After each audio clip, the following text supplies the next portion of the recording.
Commentary check 1, 2, 3.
Well, a very good morning to viewers on our YouTube live stream on this third and final day of this pre-season fixture between Durham Cricket and Durham University. A bit of a delayed start due to some weather around, and we have got an interesting proposition for you. Durham Uni have declared on their overnight score of 190 for 7, so they're trailed by 160, and Durham Cricket are back out in the middle batting. It'll be Ben McKinney to take strike first up, and Oliver Stone is about to bowl.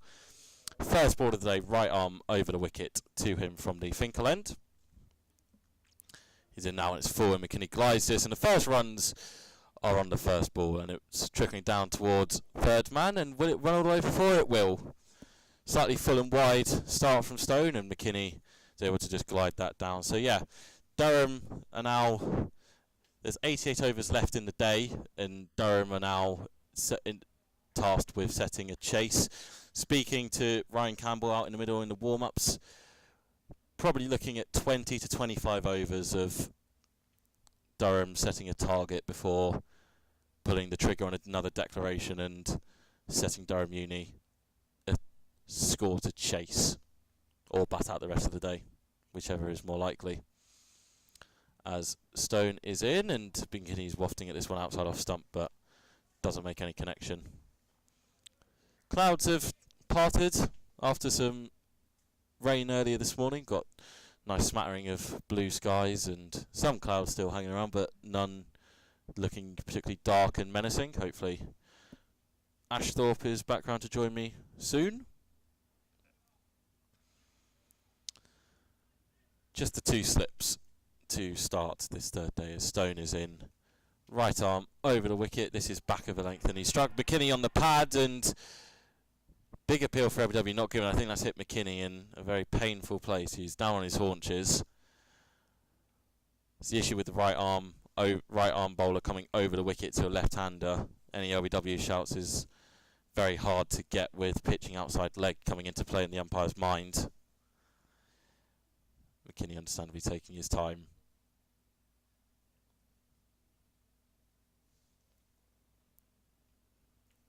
Should also be joined by head coach Ryan Campbell at some point during the day, and hopefully some players will make the trip round and join us on commentary as well.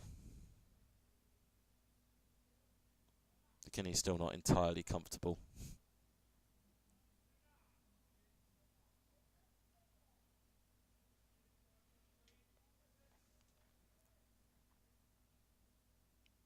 Taking guard now as Stone is in, and this is driven by McKinney but straight to mid-on for no run. It's same opening partnership as first innings, Michael Jones at the non-strikers end with Captain McKinney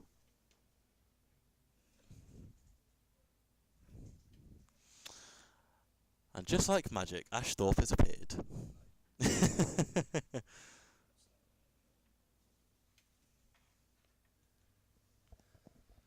As Stone is in, this is Fuller, and McKinney clips this off the pads but straight to mid-wicket, who makes a diving stop for no run. Very good morning, Ash. Morning, mate. How are you? Not bad. Yourself? Yeah, I'm not going to lie. I checked and saw it was a 11:30 inspection and logged back on to check the score, and I saw that we were batting. Blaming the scorers. Good morning, scorers. Listening next door. I'm getting evil eyes left, right and centre. Stone in to complete the first over, back of a length, and McKinney is just onto the back foot defending. End of the over, just the boundary off the very first ball of the innings to start 4 without loss. And I was just saying before you jumped on, Ash, we're looking at about 20 to 25 overs of some aggressive batting from Durham, which has become the norm. Yeah, nothing out of the ordinary there, is there? Away to our right, David Beddingham being put through his paces, which I know he absolutely adores fitness training with Sam Clark. But yeah, testament to our brilliant ground staff that we're underway so early here. It was a miserable morning this morning when we arrived at the ground, and I honestly wasn't expecting any play, but well, not for a while anyway. Well, based off what we had yesterday, where the entire morning session was wiped out, and we didn't have any rain yesterday morning, and we have had some today, it would have only been I was working off a similar assumption as Graham Onions, I think that is, coming down the pavilion and working his way around with a cup of coffee. Let's check the salt and pepper up top. Will be him.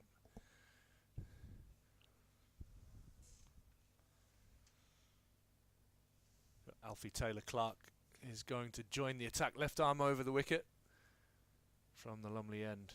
Michael Jones on strike. And this one's nice full ball swinging in to Jones, and he defends to mid-off for no run.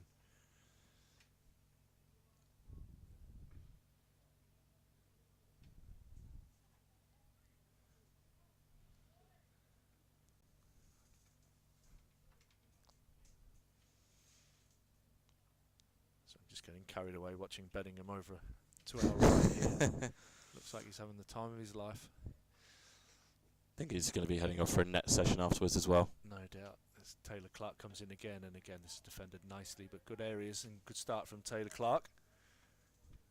And again, no run, 4 without loss after the overnight declaration from Durham University, who were discussing yesterday afternoon. Robert, they batted really well, didn't they? They really did. They applied themselves really well in.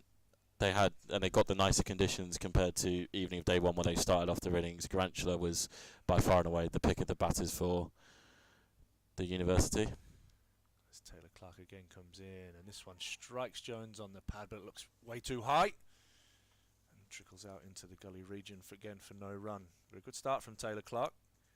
Yeah, they put their best foot forward yesterday, which is all you can ask of them. As you know, it's a great opportunity for them, as we've said a fair few times over the broadcast, and you never know what's going to be in the pipeline in the future for those guys. So, and they'll get another hit out this afternoon. They will, and it's great prep for Durham as well. That all their bowlers got 10+ overs in the legs, with the exception of Ollie Gibson. And this one's again on the money from Taylor-Clark and defended off a thick inside edge out onto the onside again for no run. And talking to a few of the lads last night at the Hall of Fame dinner, there was some stiff legs from the Durham boys last night. I can imagine. I think fatigued was the word that Ben Rain used after how was the body. And I think it'll be good for them to get another spell in while they are under that little bit of fatigue. As Taylor-Clark comes in again, and this one strikes him on the pad, and that looks really close, and he's given him excellent delivery from Taylor-Clark, full. And it's a great start from him, and Michael Jones goes LBW without scoring.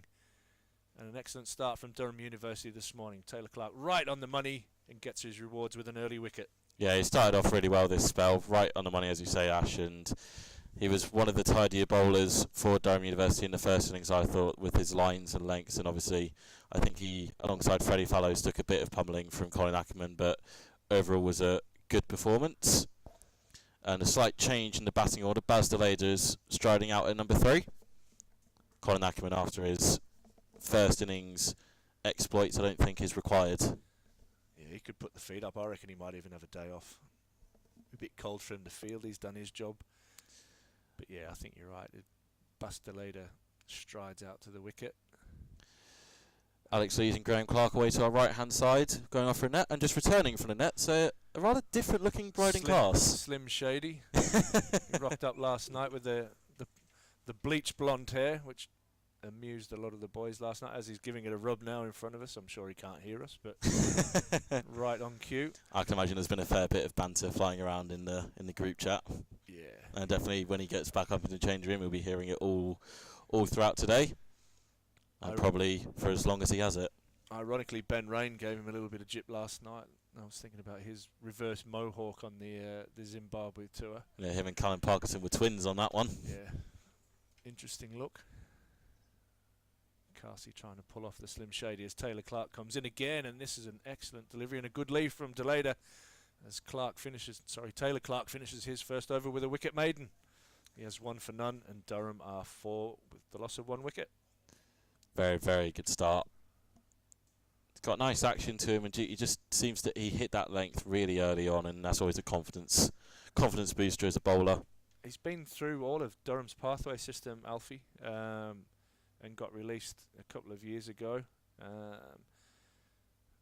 Real potential there with that left arm, can get the ball to shape in, and hopefully he finds his feet and may get another opportunity elsewhere.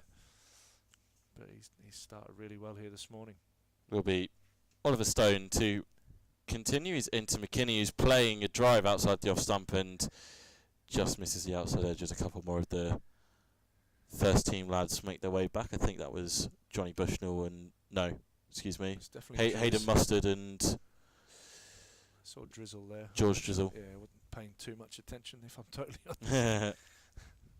And then to your delight, Ash, David Bellingham has finished his S&C session. I wonder if he was sick. Stone into McKinney. This is full and driven imperiously by the standing captain through the extra covers, who brings up his second boundary of the innings.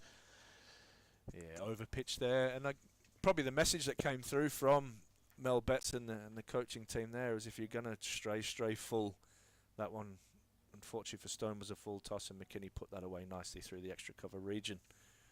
Picks up his second boundary. Score moves on to 8, as does Ben. Bedders looks like a broken man. I love it. Quick 5 minute rest, and he'll probably be sticking the full gear on and walking back round. Yeah, get a bat in your hand.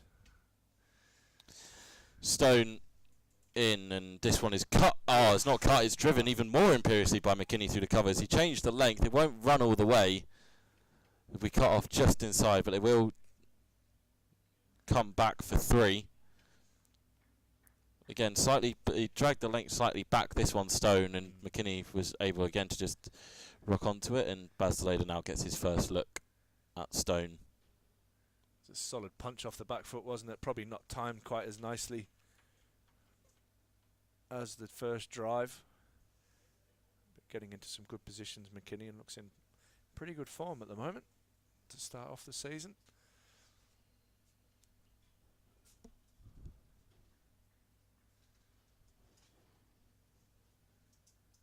Slight change in the field. I think it's Alfie Taylor-Clark who's moved round to fine leg from third man, and backwards square now moves over to the offside, really packing that. Oh, he's now moving towards a bit of a very deep backward point, isn't he? Stone into Deleda, and he's bowled him! Full straight, you miss, I hit, and Deleda misses, Stone hits, Durham lose their second, it's Deleda gone, second ball without scoring. Yeah, full, just got York there, Deleda, missed that one. 3 stumps become 2. Lovely sight for the bowler there as Stone removes Baz Deleda's off stump. Ben McKinney does quite nicely and goes down and inspects everything and picks up a bail for Graham Lloyd at the far end. Durham lose their second wicket with just 11 on the board, and an excellent start again from Durham University, who will be really happy with their work over yesterday and the start this morning. Just looking to see who that is. It looks like Ben Rain from that wander down the stairs.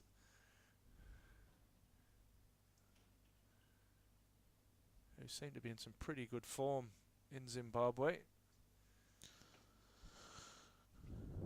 Yeah, it is. He was one of the few that, well, I say the few, he was one of the guys that didn't get a bat in that first innings on day one, so not entirely unsurprising.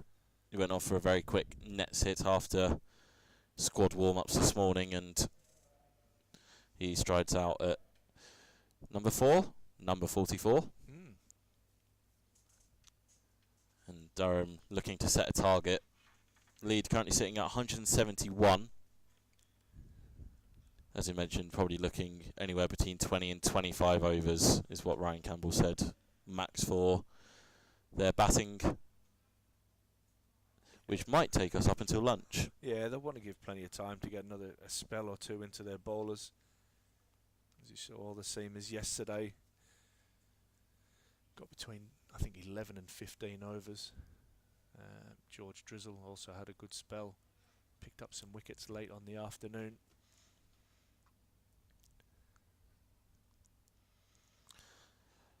Stone's going to carry on over the wicket to left-handed Rain, who just drops this into the offside, but for no run.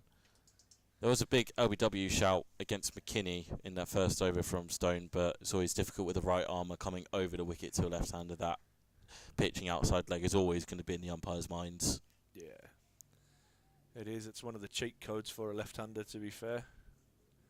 Lucky enough to be on the right end of a few of those in my time. Stone to complete his second over. This one's full and Wow. slashed away by Ben Rain. If you wanted an insight into how he's thinking, you've got it there. Second ball slashed away through the covers for 4. End of the over. Durham 15 for 2, 11 off the over, but also the loss of Baz Deleda. Yeah, it was slapped, wasn't it? Full and wide from Stone. Got it slightly wrong with the line. And Ben Rain has walloped that one bounce over the boundary to what you would say is a pretty reasonable sized boundary as well, away to the scoreboard and Lumley Castle side of the ground. He certainly didn't hold back there. But the impressive Alfie Taylor-Clark on the back of a wicket made, and they've picked up 2 wickets in the first 3 overs, Durham University, and off to a great start. Can't ask for anything, can't really ask for much more than that. Yeah, that's all you can do, isn't it? Is just try and transfer the pressure back onto your opposition. And obviously if they can bowl Durham out relatively cheaply in the second innings, they give themselves a shot at chasing this target down. What do we reckon is going to be set? About 300, would we suspect? Yeah, it'd be tough, I think. But you never know. Come out with the right mindset. Got some attacking players as well, Durham University, as Alfie Taylor-Clark comes in and bowls, and this one beats McKinney, who has a little flirt back of a length. And it goes through to the keeper. Is that Ollie Metcalf with the gloves in the second innings? I believe it might be. Came into bat last night and he was cat on a hot tin roof, wasn't he, for a yeah, while, and then settled down. I think he had maybe a few balls, and then he was busy staring down a bouncer barrage from Matthew Potts. Interesting there, just to see if Durham University might think of getting an extra catcher in. Might be doing a little bit this morning. And they are, as we speak. I think bringing in a third slip. Extra cover goes out to mid-on. And then cover moves round 2 extra to make sure. So I like it. McKinney does have, there's the temptation is there, but it doesn't come without risk. Absolutely, risk and reward. 3 slips in place now as Taylor-Clark comes in. And this has fallen, driven down the ground by McKinney to mid-off. And it's no run. 15 for 2. McKinney on 11. Ben Rain on 4, facing just the 2 balls and slapping his second ball over the covers for 4. What's that? Is that 175 the lead? Yep. I think I'm getting to that age where I need a bigger font. It's a bit scary. As Alfie Taylor-Clark comes in again, and this one's fallen down the leg side. And probably the first bad ball he's bowled, but it's a dot ball as Metcalf scrambles down the leg side and collects that one. Very good take. It was. Didn't bounce much, did it? As it sort of shot through to the keeper. McKinney will feel he's probably missed out there on a leg stump half volley. Watch out, Simsodi's about. Making his way back down there. I think he might be heading out for another quick net. I think with the ball this time. Looks like he's off for a photo op, doesn't he? As Taylor-Clark comes in again, and this one is off the outside edge, but all the way along the carpet, and fielded at backward point, and again no run. Yeah, I think most of the first team batters are in this morning for a net session. Yeah, I think just prepping for Yorkshire. They go play there on Sunday. I think in the 2-day game they'll arrange for one side to bat one day, one side to bat the other. Final preparation for our hit out next week as Hampshire hit the road and head up to the northeast. I hope it's a lovely chilly welcome for them as they arrive. As Taylor-Clark comes in again, and McKinney drives and collects a lot of the ground there as that one goes through to the keeper. It's full and wide and a play and miss. So again, asking some questions here, Durham University, and trying to build on the good start that they've had. It's Durham on 15 for 2. As we said, that lead with my squinting eyes says 175 on the bottom right of the scoreboard.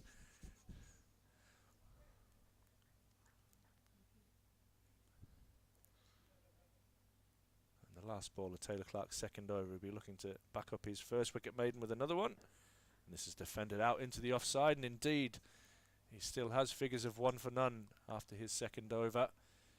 And Durham after 4 are 15 for 2. Really good start from the students here, just transferring a little bit of pressure back onto Durham.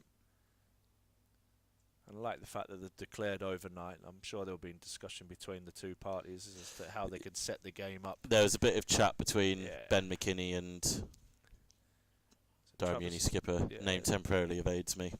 Norris. Big Trav. Plays a bit of club cricket up at Felling the last couple of years. Yeah, there was could see them on the balcony having a bit of discussion just before while we were awaiting the start, and Stone's not waiting for this over anymore. He's in now, and Rain is watching this one whistle past his off stump. And they've got a sweeper in place now. I think they've probably seen Ben Rain's intentions. Yeah. And just trying to protect Stone a little bit there as he's looking to go full. And they have a deep cover point out in place, sweeping on the boundary. Still got the 2 slips in place. Almost like a deep gully there. It's very deep, isn't it? It's a strange position, actually. It might just fly off the outside edge. Stone is in, and Rain does look for the big swing, but he's unable to connect. If he'd have made any sort of striking connection with that, would have been looking at another boundary. But yeah, he's not looking to push that for 1, was he? No. A lot of intent shown from Ben Rain early doors. Trying to see who's. I think it might be Paul Coughlin up on the balcony. Who's got the pads on next? He looks long, whoever it is. Stone in, and this one's driven by Rain nicely down the ground, but mid-off is able to collect.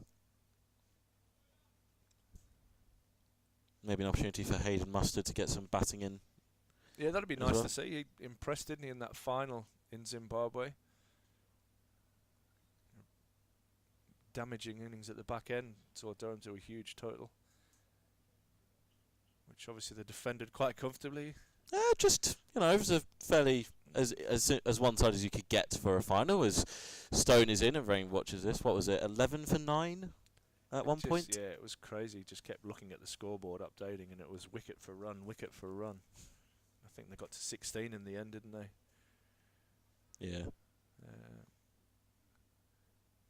And it was just brilliant to see guys in different roles for Durham and all, again, putting in performances.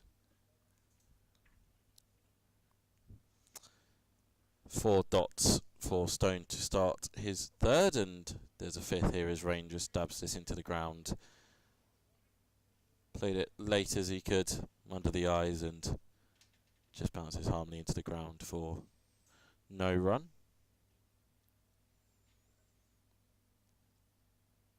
It's excellent. There's good pressure from Durham University. Just trying to create something here for themselves, as Durham look to attack and build on that lead. Stone to finish his third, and this one induces a drive out of Rain, which he fortunately doesn't make any contact. Just outside his bat, and it's another maiden for Durham Uni. Stone's first of this second innings. Still 15 for 2, lead of 175. Yeah, good stuff. They'll be more than happy with their start. Building on, like I said, a good day yesterday. See head coach Mel Betts, former Durham player, down in front of us, doing a great job at Durham University in their programmes. Be very proud of how his side's performed over the last 3 days. Definitely. Celebrated his 49th birthday the other day, Melvin. We're all getting old. As Taylor Clark bustles in towards us, with McKinney on strike, and this one's clipped away nicely off the legs, and that's the first run off Taylor Clark's bowling this morning. As McKinney gets to the non-striker's end, and moves the score on to 16 for 2, and McKinney moves on to 12. Brings Ben Rain on strike for the first time. Gets the left arm swing bowling of Taylor Clark, who's been excellent so far this morning.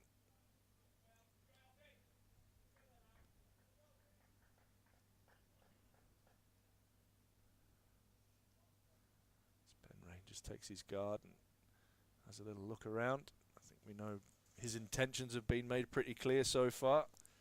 He's either look to leave or belt it. He's now ready to face Taylor Clark. Bat in the air as Taylor Clark comes in, and this is punched nicely down the ground by Ben Rain. He'll get at least 2. As the fielder does well and collects that, and Ben Rain turns and comes back for 3. So that's a nice shot. Good bit of control. Taylor Clark nice and full. That one's punched nicely down the ground just on the onside of the stumps. He collects 3 and moves on to 7, and Durham move on to 19 for 2.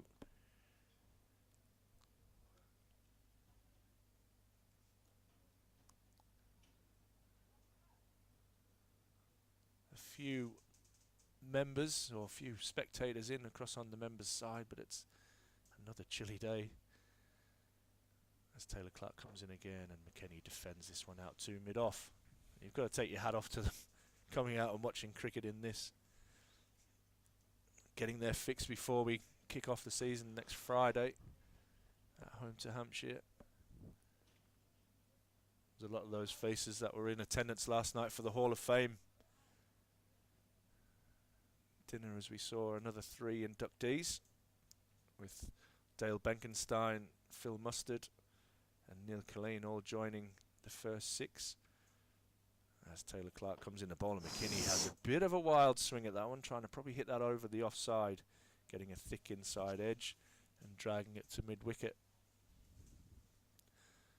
And yeah, I was sat on an ex-players table last night. It was a bit overwhelming, actually. I was sat with 3 of the inductees. Felt a bit out of place, to be totally honest with you. Felt like I maybe should have been in the kitchen and bringing the food out at one stage. You sat next to Simon Brown and Jeff Cook's a couple to your left, and then Steve Harmison's opposite. But it was a brilliant night and well hosted and well organised by Durham as McKinney drives this one away out to point, but again for no run. And yeah, as much as I love Benke and Killer, the Colonel definitely stole the show in the middle there. Just was being asked questions and his answers were just randomly being blurted out, and then he would come back to actually the question that he was asked. But yeah, he's an absolute belter of a human being, and those 3 gentlemen thoroughly deserve their place in Durham's Hall of Fame. As Taylor Clark comes in the bowl again, and McKinney drives this one with a lot more control, but he can't beat mid-off. That ends another good over from Taylor Clark. It's gone for 4 this one, but again asking some questions of the Durham batters. Score on 19 for 2. McKinney's on 12 and Ben Rain's on 7. We had little chats from Ryan Campbell and Graham Onions last night as well, which was again really interesting considering that Otis Gibson and Dale Benkenstein were in the house, head coaches of Lancashire and Yorkshire respectively, and Ryan was telling everybody how well Durham's going to do this year, and you could just kind of see Otis Gibson looking out the corner of his eye, and Benke just nodding, like kind of soaking up all the information that was coming their way.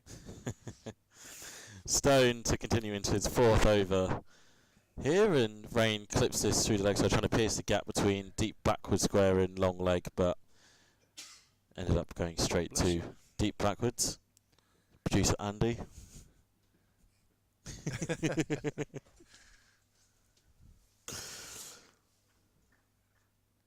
The man behind the curtain today, Andy.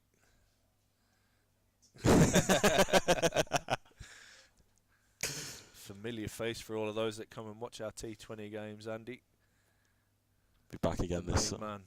So McKinney faces this one, and this one is launched magnificently over the leg side. It's on the green. Will bounce just inside the rope. 2. And indeed, for such a majestic stroke, only ends up getting 2 as his reward. Get in the gym, boy. That's the shortest boundary on the ground. McKinney will clear that. I'll try and claim some wind. Yeah, some winds held it back. Yeah. It got high, didn't it? Yeah, very got. Be happy with that in the golf course, though, wouldn't you? That's pin high. Set yourself up nicely for the rest. Yeah, that's your first stroke. Still 3 putt.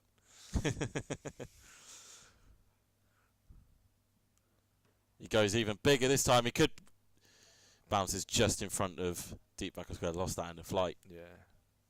He was eyeing up that boundary again. Yeah, didn't get as much of that either, did he, as he wanted? He's pointing out there to Ben Rain. He was looking. There's a nice gap just in front of the members' pavilion with no real fielders in for the strikers down at the Lumley end. Do you think he was looking at fielders there? I think he was looking at trying to hit that one under the balcony somewhere. Yeah, that's what he saw the gap and was like, "Who can I see on the balcony? That's I can see Baby Colonel. I'm going to aim for him."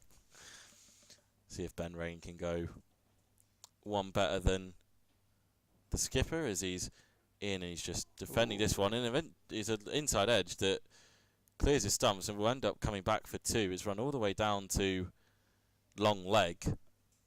Looked like he was just trying to just defend that underneath his feet. Yeah, I think. But called the Chinese cut in England, I think, isn't it? The old inside edge. Down back to past the stumps, down to fine leg.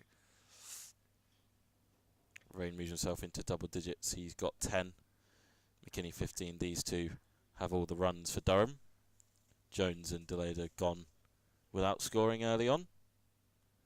You're mentioning golf, Ash. I can see Colin Ackerman going through a golf swing as Rainey is defending this one into the offside for no run. Just had the microphone check there on the score, but didn't we? 1-2, 1-2 off the over so far. Yeah, the boys will be trying to keep themselves occupied. I think they're just ready to go, aren't they? Yeah. Well, they had a nice 3 weeks out in Zimbabwe. Another perfect pre-season tour, won every single game. I think this hit-out's been really useful for them as well. Final ball of the 7th over is full and Rain is slashing at this one, gets the outside edge, and with only one slip in play now for Durham Uni, it ends up running away to the boundary for 4. Ends up being 10 off the over, 29 for 2. Rain on 14 and McKinney on 15. Yeah, big swing at that one, a big attempted drive from Rain and probably going through the maybe second or third slip area and down the third man for 4. But I guess that's what happens when you show positive intent there. The sweepers out now on both sides rather than having those extra slips in place. So Rain getting the rewards of being positive. It's the yin and yang of how you approach the day. Yeah, interesting. I mean, runs don't really matter for Durham Uni, do they? You know, picking up wickets, I guess. Yeah, it's always the order of the day for the bowling side. Yeah. Taylor Clark still has the 2 slips in place. There is a catching man at point now for McKinney, which is an interesting spot. Have a regulation cover as well. It's Taylor Clark on the money. He's been excellent so far this morning. Just gone for the 4 runs off his 3.1 overs so far. Stone a little bit more expensive at the other end. But yeah, just trying to maybe get in the batsman's mind a little bit with that catching man at point. There's a very deep backward points kind of gully for anything that comes off the outside edge and flies away in that region. 2 slips in place, second slip very close. As Taylor Clark comes in again, left arm over the wicket, McKinney drives it. Somehow manages to avoid that man at catching point as it skews off a thick outside edge and manages to lob in the gap between that catching man at point and the man at a pretty regulation cover position. And got away with that one, McKinney, as he looked to go big and down the ground. But he moves on to 16, the score under 30 for 2. And Taylor Clark unlucky not to pick up another wicket. As he comes in again now, and this one's fallen on the pads, and Ben Rain times that beautifully wide of mid-on for 4.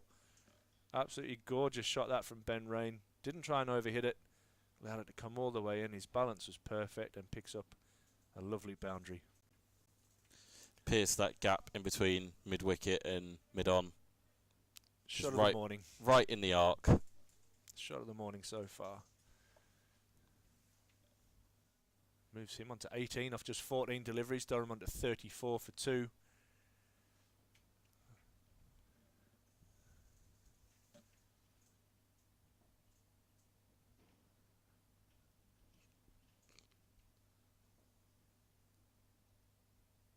Taylor Clark charges in again, and this is a good delivery and left alone outside the off stump by Ben Rain. Funny phase of the game, isn't it, when everything's being set up? It's the anticipation. Yeah, kind of just... You're just waiting for the moment where it really is full gung-ho from Durham batters.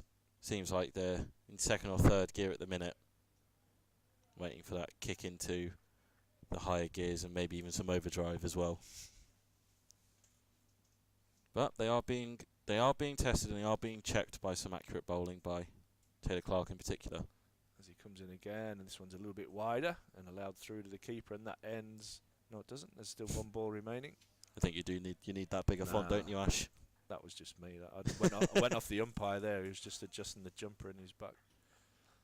Bumble Jr. Graham Lloyd standing at the Lumley end. Neil Pratt at square leg. Both umpires wearing black gloves, and I don't blame them one bit. Not one bit. That wind is absolutely freezing. As Taylor Clark comes in now, last ball of his over, and he's right on the money, and it's defended back to him by Ben Rain. He's been impressive so far this morning, has 1 for 9 off his 4. Durham have moved on to 34 for 2.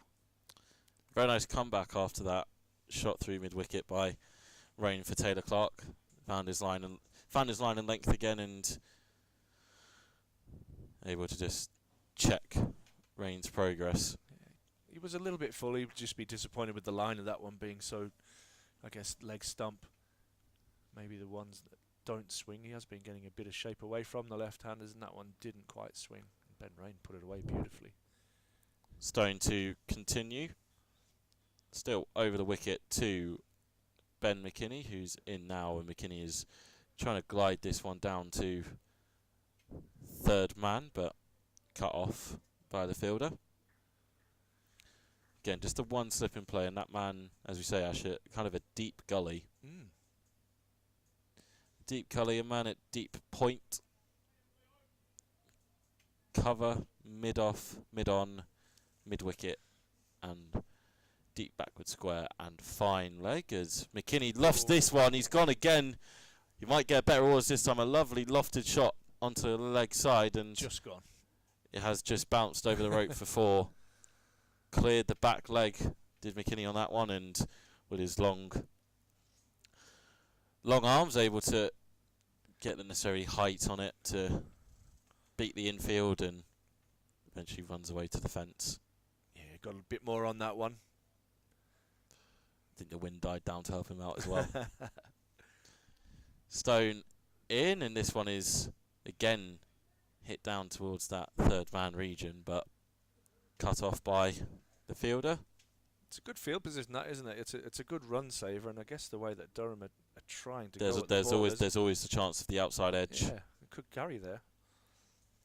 Just the one slip in place now as that Stone looks to protect the boundary on either side. Stone in, and this one's Fuller, and McKinney does get this one out to deep point. He's looking for the second, but fielder's on his toes and no chance. Moves himself to 21 off 28 deliveries. Played nice for his 40 on the first day.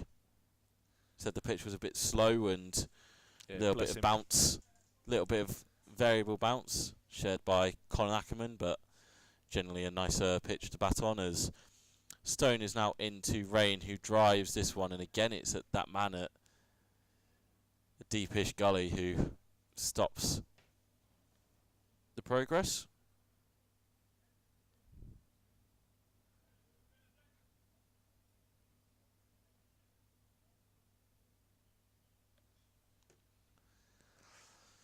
Been reliably informed by my dad via text message that Hampshire has seen a lot of rain today. Lovely. As Stone is in and Rain tucks away on the leg side. So maybe Hampshire will be looking forward to getting to the northeast. Getting some good weather. Wow. Be careful what you wish for. As we mentioned, the bowling attacks that could be on display next week. As at the end of the over, it's 39 for 2. The bowling attacks that could be on display next week for both sides is mouth-watering. Absolutely. Hampshire renowned. And man in charge of their bowling cartel is Graham Welsh, who is a man from the northeast. Played most of his career at Warwickshire before leaving to go to Derby. Excellent bowling all-rounder. I had the pleasure of playing with his dad when I first came to England. Old Pop Welsh. Absolute beauty of a man. 9 overs gone so far this session. Taylor Clark. Left arm over the wicket to McKinney, who's standing upright, and this one's on the hip, and he tucks that around the corner. Ooh, almost there. Nearly a collision there between bowler and batter, as McKinney had some intent coming down the wicket. And that single brings up the 200 lead for Durham as they move on to 40 for 2. McKinney moves on to 22. Ben Rain on strike now on 18, not out. Bryden Carson, George Drizzle having a few laps of the ground. Yeah. Deep in conversation. As Taylor Clark comes in again, and Rain defends this one to mid-on. If I was George, I wouldn't be asking for the details of Bryden's hairdresser. I might. To be fair, it has come out. It's come out reasonably well. Don't encourage him. When you're attempting the old Slim Shady look. Yep. I think I'll just leave my comments on here. Every 2 or 3 days she disappears. What's left of it anyway. As Taylor Clark comes in. And Ben Rain pushes on the leg side. Was thinking of a single, but hits it pretty much straight to the man at mid-wicket for no run. Yeah, they've packed the offside for Ben Rain. There's a man at extra cover, and it looks like there's a man in short at... Yeah, still in that same catching position, isn't he, though? He was in there for McKinney. Yeah, short at a catching point. I like it. Nearly got its rewards in the last over. As Taylor Clark comes in again, and this one's fallen. Ooh, Bashed down unlucky. the ground and manages to avoid the dive there at mid-off. There's a lot of intent shown there. Not perfectly timed, but muscled through mid-off for another boundary for Ben Rain. Moves the score on to 44 for 2. He moves on to 22. Both he and McKinney on the two little ducks. And moves the lead on to 204. Again, just slightly over pitch there from Taylor Clark, which again on this pitch you'd be more than happy to be that full. But the risk and reward. Again, this is full and it's clean. Lovely. Again, he's timed it. The pants off that one. As Slim Shady is going to come around and do some fielding, I think. He is, and that races away for another boundary. Way to probably the longest part of the ground. Yeah, it was trickling its way along to the rope by the end, but yeah, lovely shot by Ben Rain. Just slightly opened the face of slightly angled the face of the bat in and was able to whip it away. He's been in really good form, Ben Rain. He moves on to 26, and scoring to 48 for 2. This one's now defended and closes out the Taylor Clark over. It might be time for a bowling change, I think. I think we're going to get one as well. I've seen a couple of the bowlers going through some stretches, and indeed Metcalf has called for the helmet. Yeah, it'd be interesting to see if it would go seam or spin. I thought Fallows bowled really well in that first innings. I think it's going to be seam from the Martin Finkel end. Jenkins? Oh, no. Helmet is being run out, so... He might just stand up here for the seamer.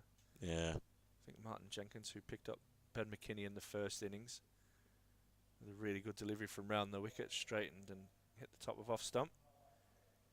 And it is Martin Jenkins who's going to join the attack from the Finkel end. 48 for 2 off 10.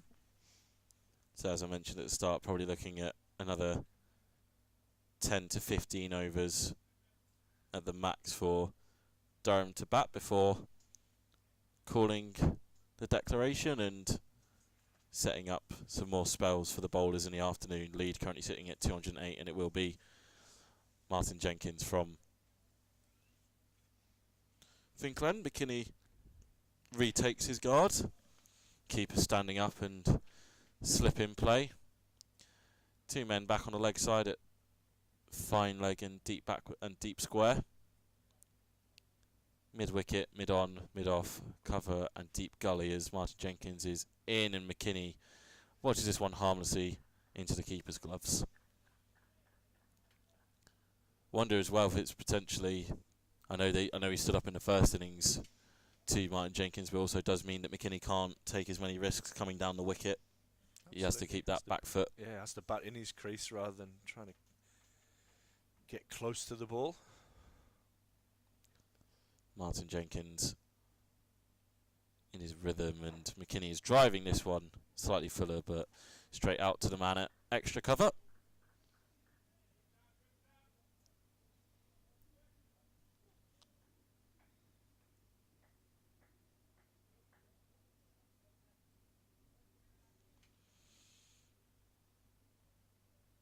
So just a one slip in play as Durham Uni look to try and restrict the runs where they can. Martin Jenkins around the wicket to McKinney, and this one is defended up to mid-off. It's a good start so far from Martin Jenkins, right on the money. It's just what you need in a change bowler. You need them to carry on that momentum, that positive line and length, and the ability to restrict. Because they'll know that McKinney and Rain are going to come after them at some point, but try and force the error from them, frustrate them, as he's in again here to McKinney, who gets a bit of a leaning edge, and that will be a very good diving catch at mid-off. We just mentioned good line of length into frustration to force the error, and lo and behold, Martin Jenkins can add Ben McKinney back onto his list of victims. He picks him up, fourth ball of his first over. McKinney falls for 22 off 32. Durham now 48 for 3. Got him in each pocket, got him out in both innings. Always nice to have that. Lead sits at 208, and Paul Coughlin now makes his way down the steps. 3 fours for McKinney. I think overall he'll be satisfied with the type of shots he's played. Maybe not brought the weight of runs that he would have desired, but had a good hit out in Zimbabwe as well. Played some T20 cricket for one of the domestic Zimbabwe franchises to get himself a bit more acquitted to the shorter format, and said it was a no-brainer for him to gain some experience. Obviously Durham have an idea of their stronger T20 side, and he kind of is sitting on the outskirts of that to start with. Yeah, all good experience for a lad who's still only 18. 18? Yeah, you forget that. Still a young pup. You forget it when you look at him being 6'6" or 6'7". He's a big human.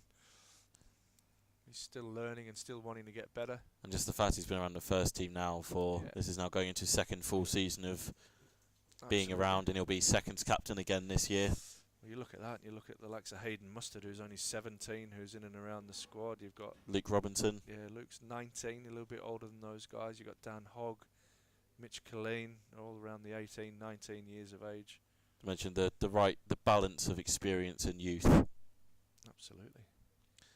Exciting times. What does Paul Coughlin have for an encore after his 34 off 17 in the first innings? Martin Jenkins over the wicket, drags this one full and on his toes, and Coughlin gets off strike straight away with a single. Yeah, get those legs moving. He was one of those that said he was a bit stiff after yesterday. Well, he was also tasked with bowling the first stint of short stuff, so feeling it probably a bit more than most. He's a big man, Paul Coughlin.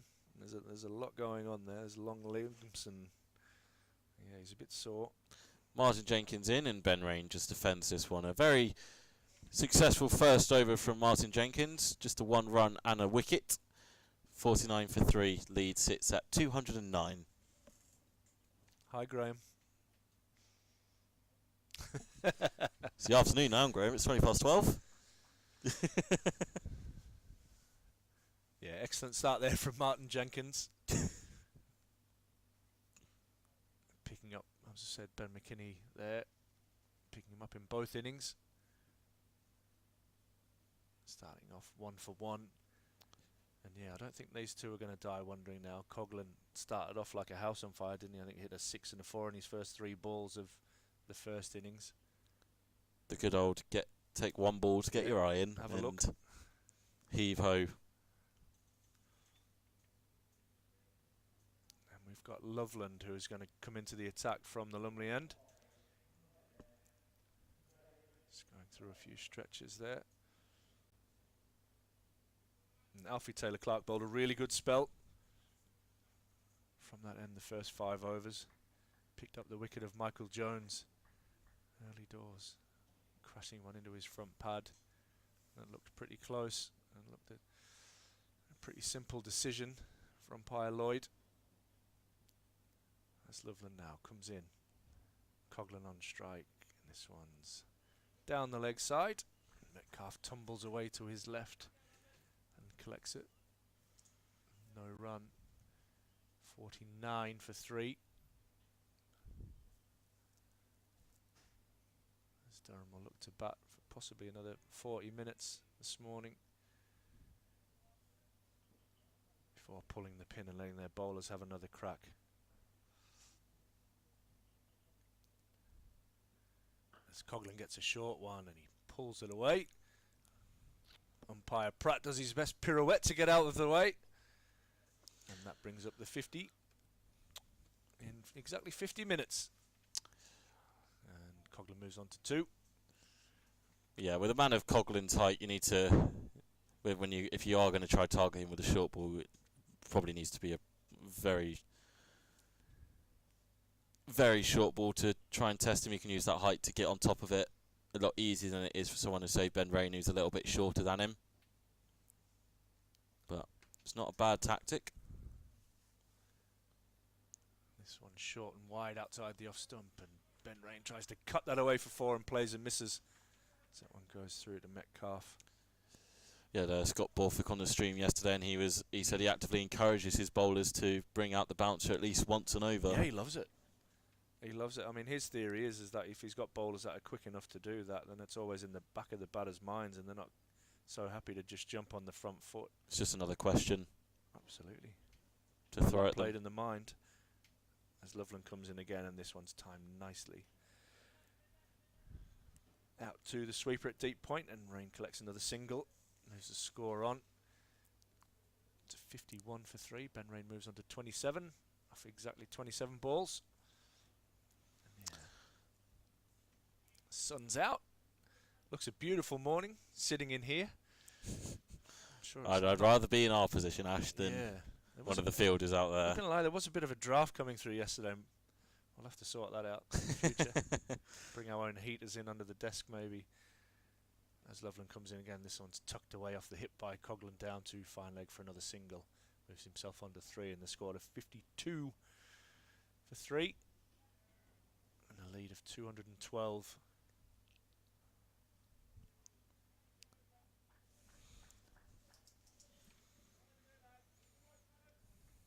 We're going to have another guest from the ground staff come and join us.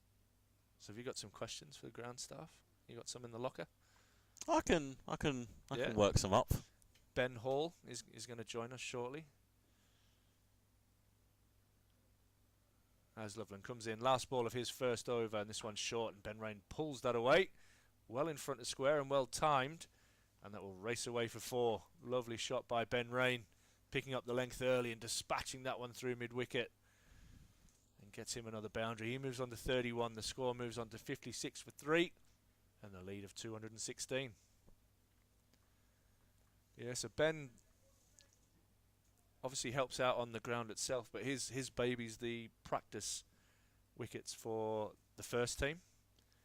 So I love the fact that they all have their own specialities. You have Ben, who looks after that area. You have Mark Patterson, who looks over the nursery ground, and I'll be fair, has done an amazing job over there, getting especially the practice facilities up to a standard that, you know, the first team would more than be happy training in there compared to what it was a couple of years ago. He's done an excellent job, and yeah, you can have a think of a few questions for Ben, mate, as he's going to come over and join us shortly.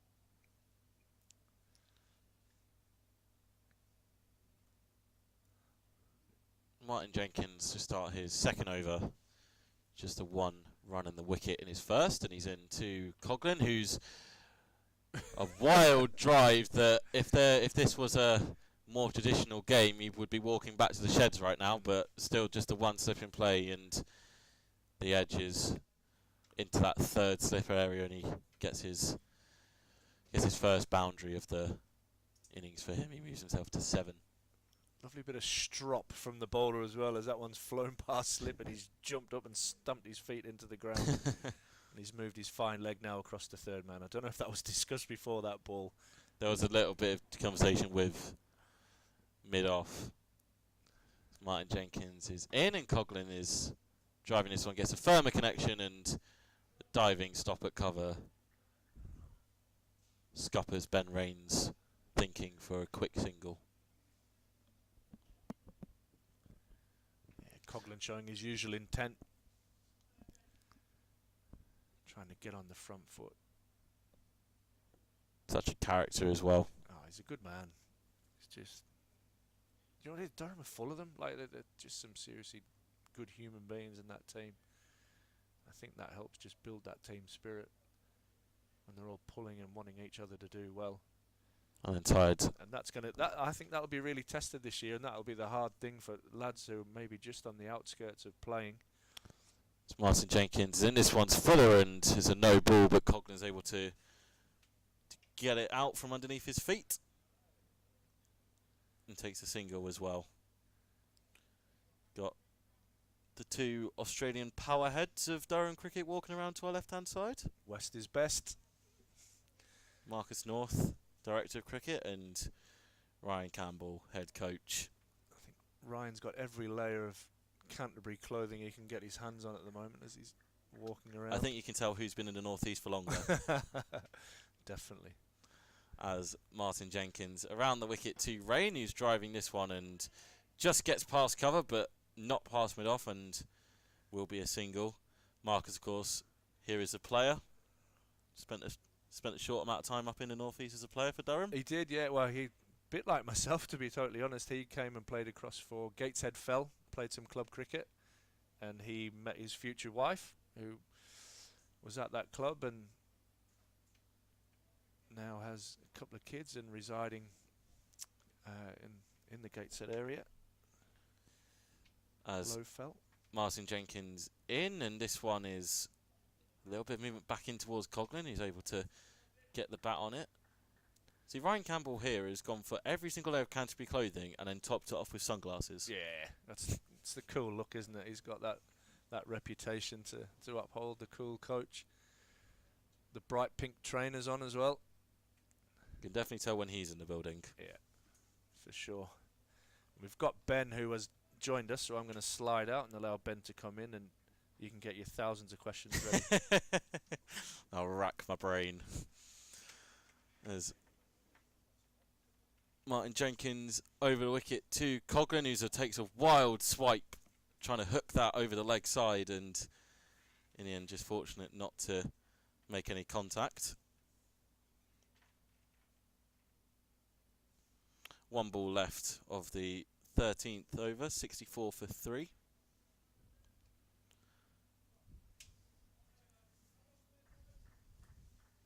As I said, Ben Hall now sat alongside me in the commentary position. First time, Ben?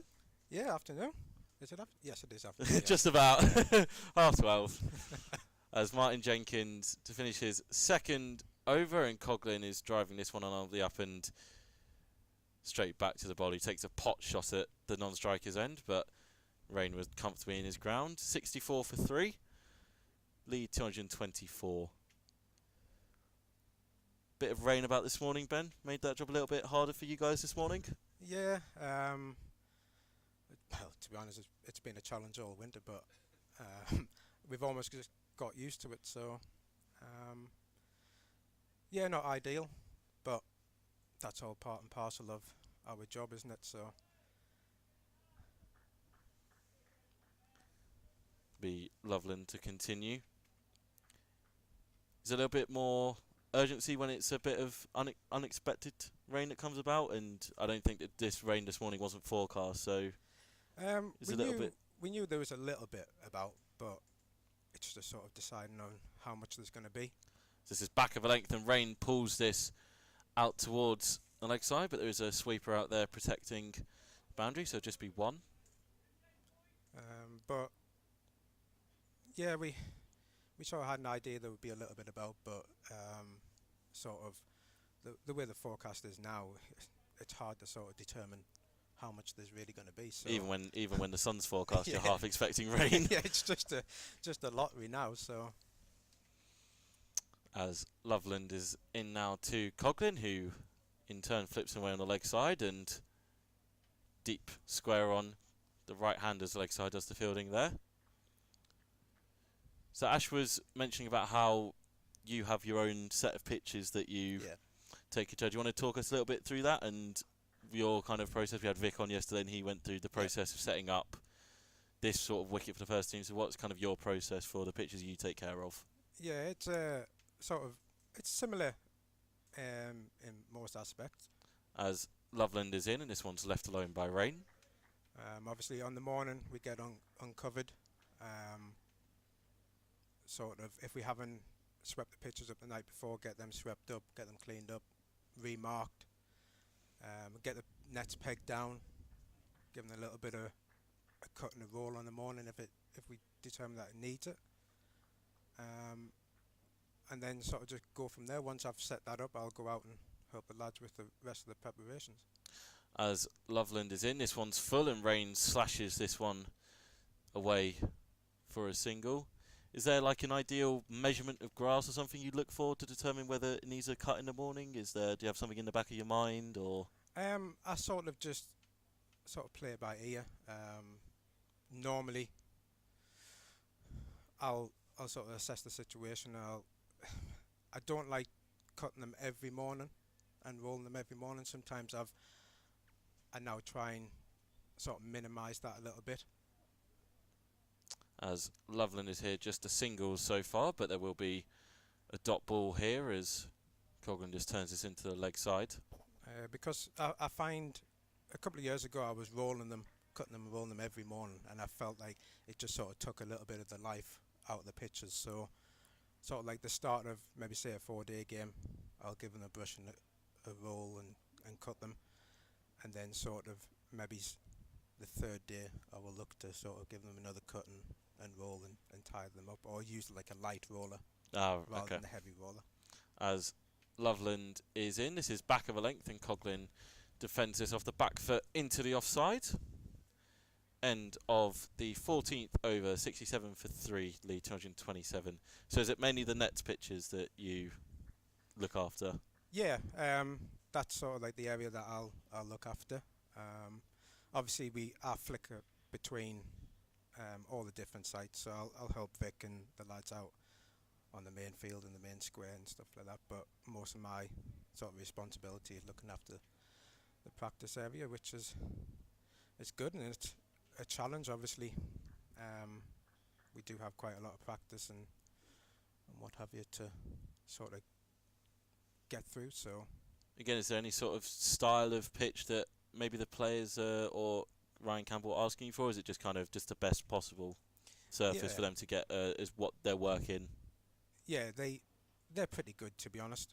As Martin Jenkins around the wicket to rain, and he gets a play and a miss out of the batter. Yeah, they're pretty good. They don't really sort of ask for a certain type of practice wicket, just sort of prepare the best pitch that you can get out. Which is good, because then you're not getting different added pressures added onto you. So yeah, I can't really complain. Makes your job a bit easier, I suspect. Just a little bit, yeah. As Martin Jenkins back in, and Rain just defends this one under his eyes.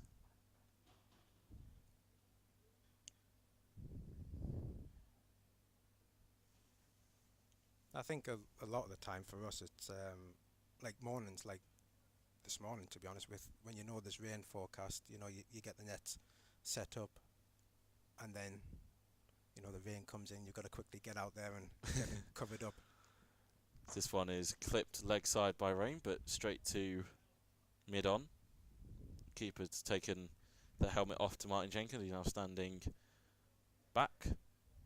Just still the one slip in play.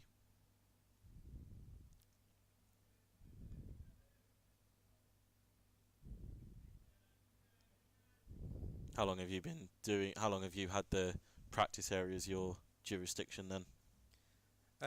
Since 2015. As this one is driven brilliantly by Rain straight back past the ball. It's called a no ball as well. Will it go all the way? It will. Does, I think, yep. Just beats the fielders and slightly over pitched and overstep from Martin Jenkins, and Ben Rain punishes it plenty. Yeah, I took over the net area when Vic joined. Previous to that, I was out on like cutting the outfield and helping the previous head groundsman out on the main square. But since Vic's come in, I've took over that area, and it's been really good for my own personal development as well. As Martin Jenkins in, and Rain is just dabbing this one to deep gully for no run. What made you want to get into being a groundsman initially? What was the kind of inspiration? My answer is sort of similar to quite a few people. It wasn't a career that at school I thought, right, I want to be a groundsman. It just sort of came about almost by accident, really. As Martin Jenkins in, and again Rain is driving this one even better straight back past the ball. That will go for 4 as well. Just struggling with the line, just struggling with the length here. Martin Jenkins a bit too full, and Rain is able to plant his front foot, and that's a second off, or second straight drive of the over. Score now starting to tick along a bit more as Durham look to up the ante ahead of a declaration within the next 5 to 6 overs, potentially. As Martin Jenkins completes his third over, this one again is full, and he's been edged by Rain. He's been thickish outside edge from the batter, and it's another boundary to finish the over. Lead now sits at 241, 81 for 3. Ben Rain on 46, Paul Coughlin on 9. So how was you mentioned you kind of stumbled into it a little bit by accident. What was the first opportunity that came about for you, and did that set you on your way to being a groundsman here?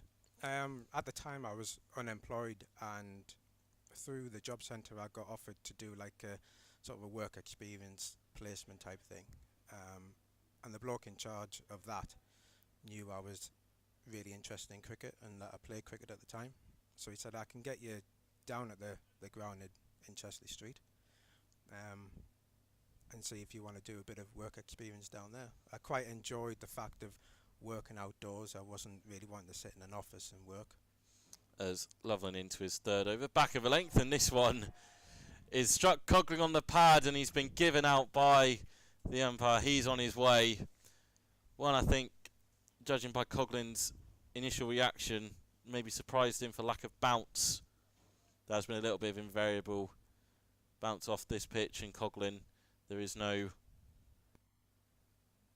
striking at 200 today. He's out for 9, just a 1 boundary in his innings. And as I mentioned, Durham looking to maybe push the scoring ahead of a declaration to set up the afternoon session. So following on from that, getting into the ground at Chester Street, what was your was it working on the ground there? Yeah, sort of just assisting the lads on their work. And then as the weeks went on, I spoke to Dave, the head groundsman at the time, and asked if I could go in and do an apprenticeship.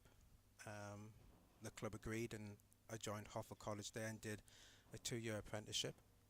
And towards the back end of that, I was looking and trying to decide what avenue I was going to go into, and the club offered us a full-time position back in, it was sort of the end of 2009, beginning of 2010, and I jumped at the opportunity, and since then I sort of haven't looked back, really. So this is my 15th season now. So some people might even call us a veteran, but dedicated to the cause. Yeah.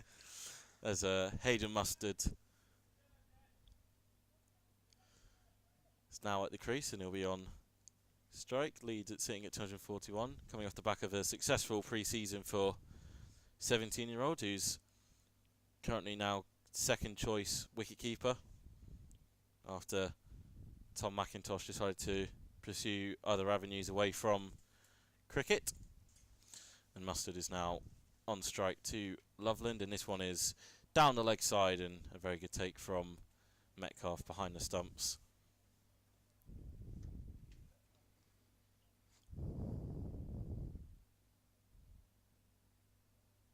Are you the most experienced groundsman now in the team, or has a couple of others beat you to that role?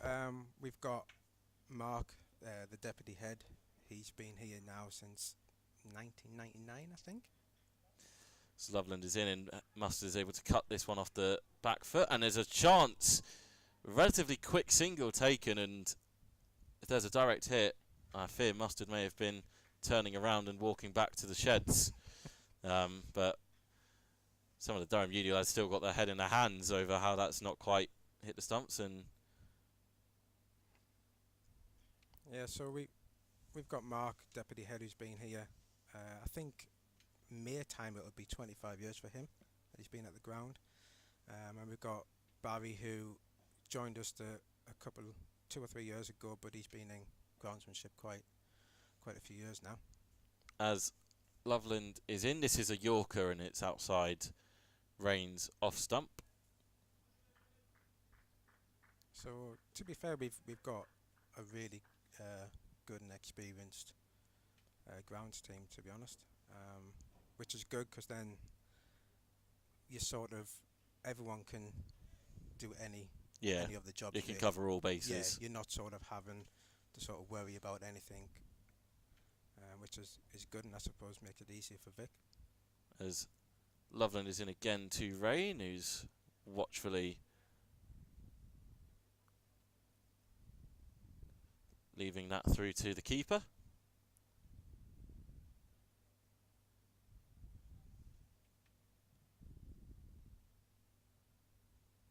You started documenting the process as well on TikTok, I believe. So experimenting in the content creation. Yeah, yeah, I'm pretty new to TikTok. As Loveland is in and Rain is dabbing this one, but backward point is in very quickly to snuff out any chance of a single. End of that 16th over, the wicket of Paul Coughlin, and just a single to Hayden Mustard. 82 for 4, lead 242. Yeah, so TikTok's fairly, obviously I've known about it, but I wasn't really that fussed, to be honest. Is it more about opening up like the behind the scenes sort of stuff that fans don't get? Because a lot of fans, I think from my perspective, kind of speaking on my own a little bit of personal experience, we just kind of rock up to the ground after, maybe just an hour before play, where you guys have already prepared the pitch and done most of the work, so we don't get to see the behind the scenes. So is that kind of the inspiration for it? Yeah, I sort of had like a bit of a mindset change and thought, like, why not try and promote our industry and sort of help myself with, opening up about things and give people a bit of an insight of like what we actually do. Like you say, I think people just see, like, especially when there's a match on, that we get to sort of maybe sit and watch a bit of the cricket. As Martin Jenkins into Mustard, who's tried to cut this one. I think it's dropped just short of the keeper there. I was half expecting that to be fielded off the fence at backward point, but reaction from the Uni fielders suggests that there's a bigger opportunity, and Mustard is able to escape with just a single. So yeah, it's something that I want to continue with and sort of try and progress with it, and like I say, it gives people a bit more of an insight, and a few of the videos that I've posted so far have been quite popular. And as Martin Jenkins now around the wicket to Ben Rain, and there's a quick single taken up to mid-on. Just listening to you talk, is obviously not a massively signposted, I guess, industry. Yeah. It's not like one of the more popular ones. When you think of a cricket club, you think of obviously the media department, the playing side, and kind of a little bit through no fault of your own, but because it's a bit bigger than just the groundsman, you kind of gets pushed to one side. So Yeah, I think we are, as like a group of groundsmen, I think we have to sort of open up a bit more. as Martin Jenkins into Mustard and just dropped into the offside for no run, as David Bedingham and Graham Clark have finished off their net session on one of your prepared pitches. Yep. It's just admiring the action down there with Dan Hogg. I think, you know, some people sort of perceive us as maybe being a little bit like grumpy men and stuff like that. Removing the narratives around, Yeah, I mean removing the false narratives around groundsmen. and yeah, to be honest, we probably are a bit grumpy at times, but I think if we can shed some light on like what we do and stuff like that, I think it's good for both sides, really. Man goes back on the hook for Mustard, and this one is full and just driven up to mid-off. 2 balls left in the 17th over. I think it also, you know, gives people a bit of understanding of what goes on into it. You know, I was surprised when I first came into the job, like how much preparation you have to do. It's not just sort of sat on a roller and that's it. Like a few days later, the pitch is ready. There's a lot more to it. Martin Jenkins is in, and this is left by Mustard outside the off stump.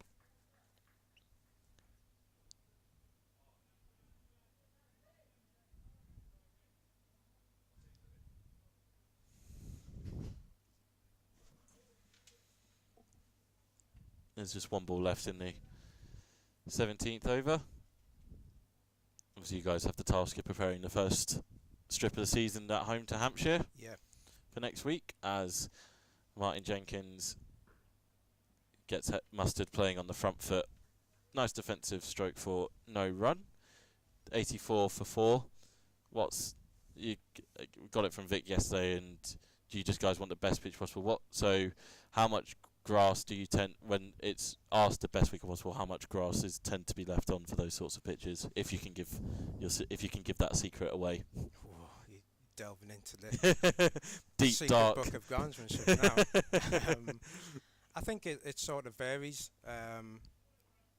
You know, so we always assess the situation and see what we feel is sort of best. So I don't think you can put an actual figure of a certain figure on the length of grass that you're going to have on a wicket, because it does vary. As Loveland is into Rain, who carves him away through point, but there's a man back, so it'll just be a single. So I think it's just all about being flexible, really. Would you say there's a bit more use of the light roller compared to the heavy roller? In If preparation. you're preparing those sorts of pitches? No, I think I know early on sometimes Vic will use the light roller, just to sort of get that first bit of rolling onto it, and then we'll progress up to the heavy roller, and then I think when we get to a certain point we'll. Loveland is in, and this one is clipped Mustard on the pads. I think height is the issue there, and Ben Rain was halfway up the trap looking for a single when Mustard had to react quickly to avoid a run out, and it is signalled as leg byes by the umpire. Yeah, so I think once we've got the pitch sort of where we want it, we'll sort of ease off a little bit and maybe use the light roller just to sort of polish the surface off. Because once you get to a certain compaction, the heavy roller is not really going to achieve anything for you. So All about finding that balance. yeah, it is. Yeah. As Loveland into Rain, who's eyeing up his 50 and just about evades mid-wicket with that stroke. Moves himself 1 shy of the half century. 87 for 4, lead up to 247.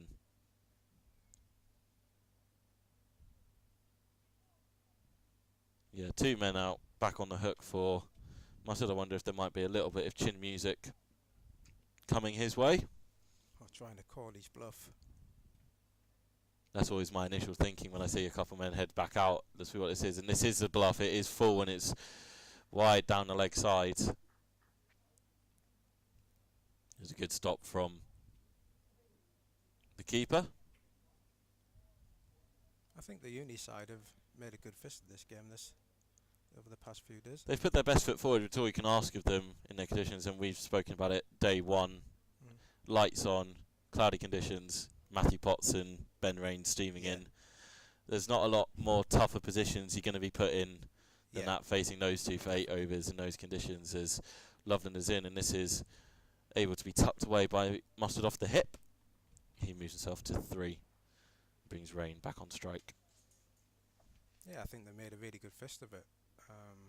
Like you said, under lights and damp conditions, they're two bowlers that you probably don't really want to be facing. So no, absolutely not. And to think, the likes of the bowlers that aren't playing in this game, Brandon Carse has been given the game off. He's been working in the nets, getting his loads up, but he's not in. Obviously, Scott Boland's not over yet.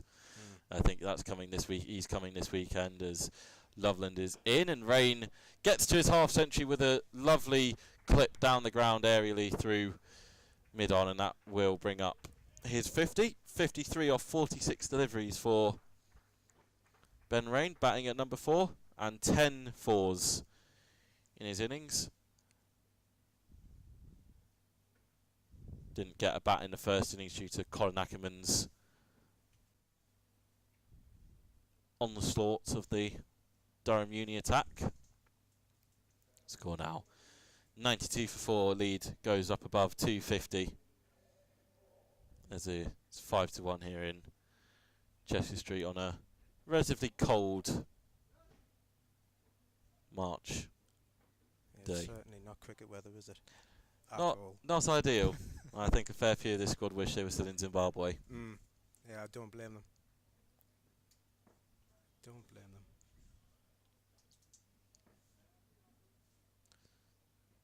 Martin Jenkins to start his 5th over, figures of 1 for 25, no maidens, and this one's played off the back foot, and no single will be attempted there, even though Rain was looking for one.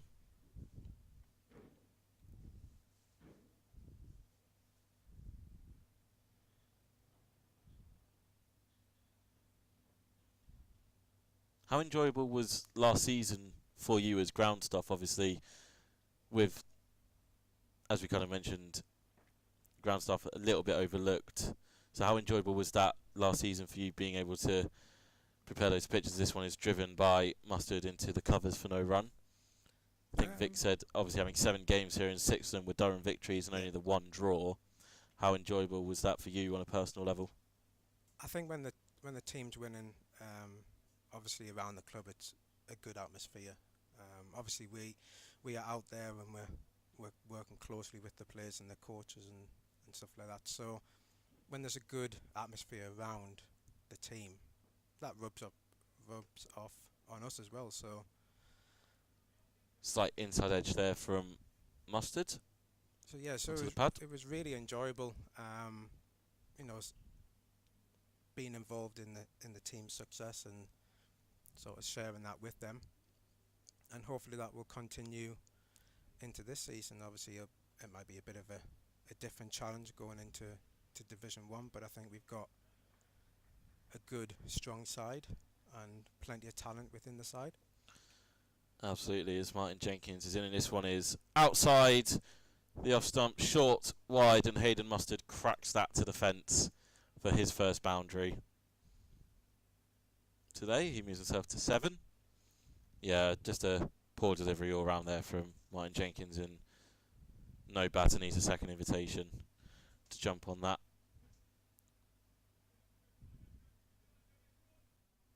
Well, yeah, like fingers crossed. We'll have another successful season this season, and I'm sure it'll be enjoyable. There'll be a few challenges ahead, no doubt. Martin Jenkins in again, and this one is driven along the ground by Mustard, and that's even better. A lovely on drive by the youngster.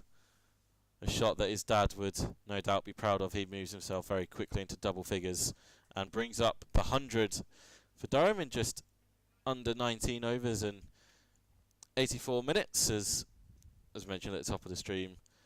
Looking at maximum of about 25 overs batting before getting out and allowing the bowlers another chance to get some overs in their legs ahead of that Division 1 opener next week. As Martin Jenkins is in, and this one is driven in the same area by Mustard, but straight to mid-on, or mid-off this time. 100 for 4.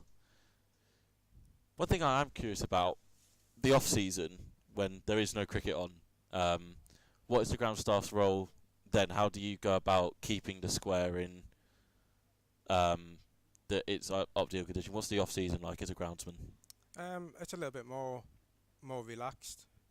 Obviously, once we've done our end-of-season renovations, you sort of go through like a lull period where you're just sort of waiting, obviously, for the grass to come through and grow. But there's a lot of maintenance work.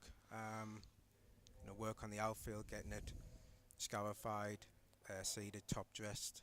We do quite a lot of verti draining throughout the winter.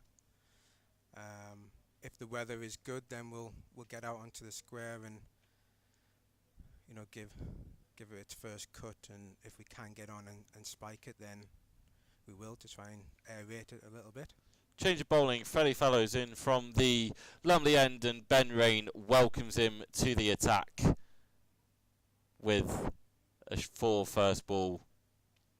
No signs of taking it easy against the spinners, even as we creep towards lunch here on the final day of this pre-season warm-up. An immediate welcome into the attack for Fellows, who bowled well in the first innings, but not the best conditions for spinners in March. No, cold hands is known. Myself as being a spinner, I used to hate early season. Just difficult to find your rhythm as Fallows is in again, and Rain is a short arm jab and comes off the toe end and just dribbles down the pitch.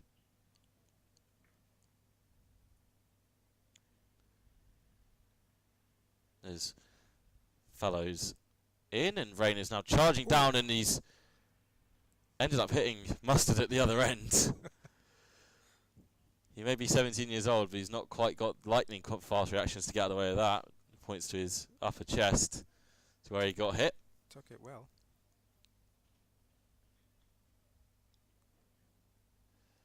Changing the field, long on. After that, goes back. I wonder if Rain is tempted to take him on. He is indeed, but he goes towards Cow corner instead, and he gets another 4 for his troubles. Yeah, Fellows not the best position to be put in by his skipper, but trying his best, and unfortunately Ben Rain has got his eye in and is eyeing up that long boundary away on his leg side from batting at the Finkel end. 8 off the over so far, lead 268 as Fallows is in, and Ben Rain tries to bring out the reverse sweep, and it's missed everything, and the keeper been a bit missighted and will run away for a couple of byes. Lead now 270. So when does it become a little bit more intense in the off season for the ground staff? When is there a certain date? Is it, obviously with everything it's weather dependent, but is there a certain point where you do look to ramp up the preparations? As Fallows finishes his first over, and he's charged again by Rain. A beautiful lofted stroke down the ground, and he hits the sight screen for 6, and he's motoring through the gears now, moves himself to 67, and I believe that is the declaration. It's either the declaration or lunch. 116 for 4. Lead currently sits at 276. But Rain moving through the gears towards the end of that. And believe it, 20 overs. Believe that is probably a, judging by the lads walking out, I'd imagine that's lunch. I would have thought so, yeah. So, Just to quickly finish off on that last question. So when does it start ramping up for you in the off season? There's no like specific date, but you would probably talk around about February time. Um, we're looking ahead then that the lads are going to want to be out around about mid-March if they can get practice then. So we sort of need 3 or 4 weeks to start getting, pitches ready just because of the type of weather that you're dealing with. So it's probably around about February when we're starting to go out, covering the square, covering the pitches up, starting the preparation then. And then sort of the end of February, early March, that's when you're sort of really trying to then push on with getting the ground ready. And obviously it's a challenge when you have years like, or winters like what we've just had when it's been quite wet, but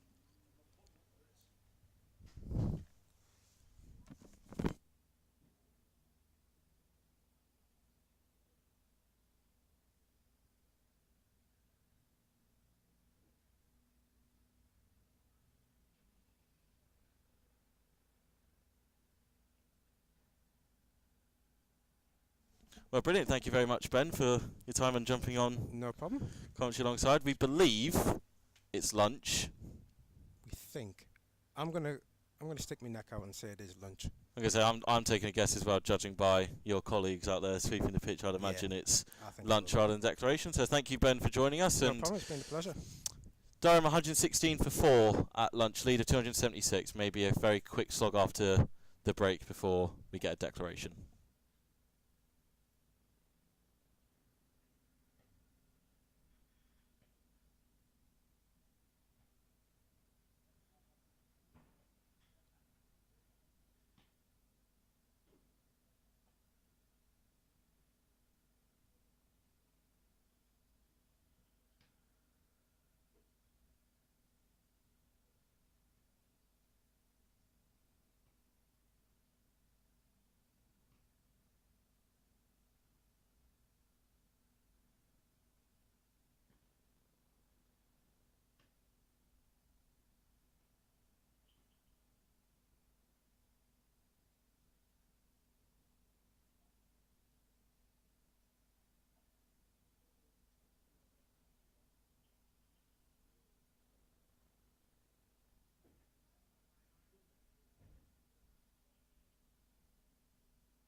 slightly delayed start to the afternoon session in the commentary box. Just busy having a bit of a laugh around in the dressing room, but Durham have declared at lunch 116 for 4, and Paul Coughlin's in the middle of his first over from the Finkel end. He's in, and this is full and whipped away on the leg side and fielded down at fine leg. So Durham Uni currently 3 without loss, set 277 to win.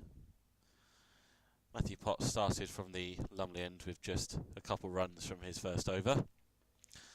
Maximum of 68 overs to be bowled in this final 2 sessions of this warm-up.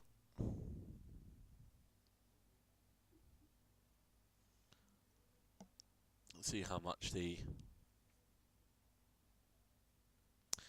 many overs we can get in as Coughlin is in, and this is dug out by Norris Bivy on your Yorker length.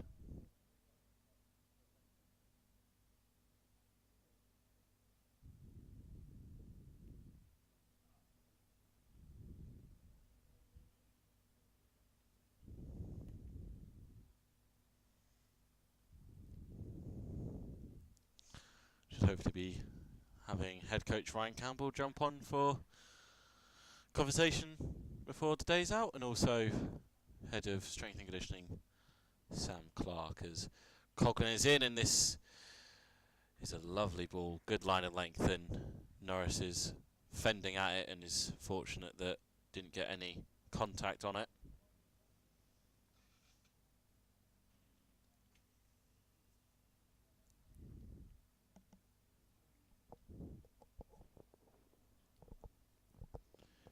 Now change in the field, Ben McKinney goes extra attacking. George Giselle looks like he's coming in at a 4th slip or potentially a gully. Bit more of a gully, as Coughlin finishing off his first over, and this is driven through the covers for 4. Very nice shot by Norris, a bit fuller from Coughlin, and Norris is able to cash in.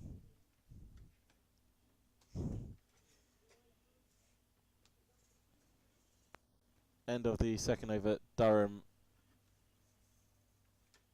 7 without.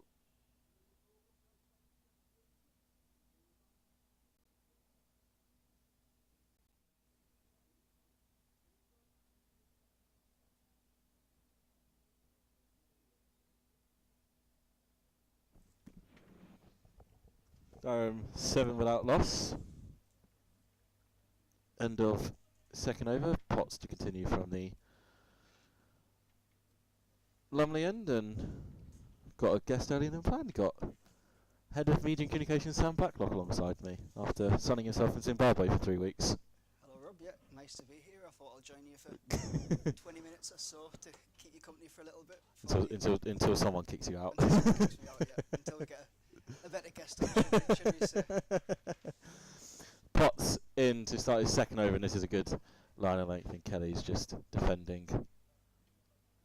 It's 2 best back-to-back trips to Zimbabwe now for you, isn't it, as head of media? Second time I've been there. Well, 3rd time, if you can count the COVID visit for 3 days. Ah, completely forgot about that one. Yeah, 2020 we got there for about 4 days and then headed home, or we would have been stranded in Harare. So.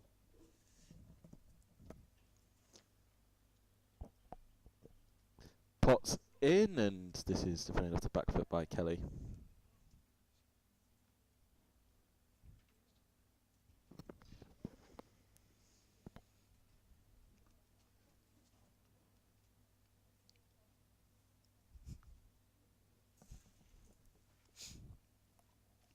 Ash has returned after his break.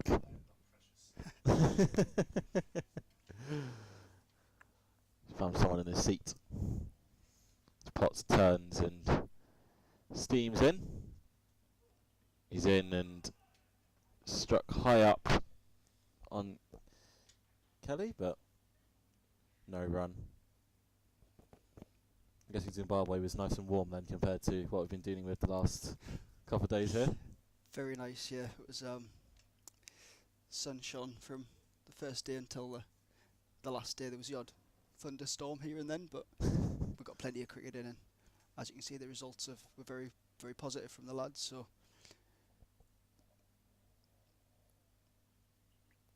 Potts in, and he's induced the outside edge, and Durham have their first wicket of the afternoon. Matt Potts, very good line of length. He's been on it since the start, and Kelly fending at one outside the off stump, and he has to go for one. Caught by Hayden Mustard behind the stumps, and Durham Uni lose their first wicket. 1 off 7 for Kelly, and Durham off to a good start with the ball.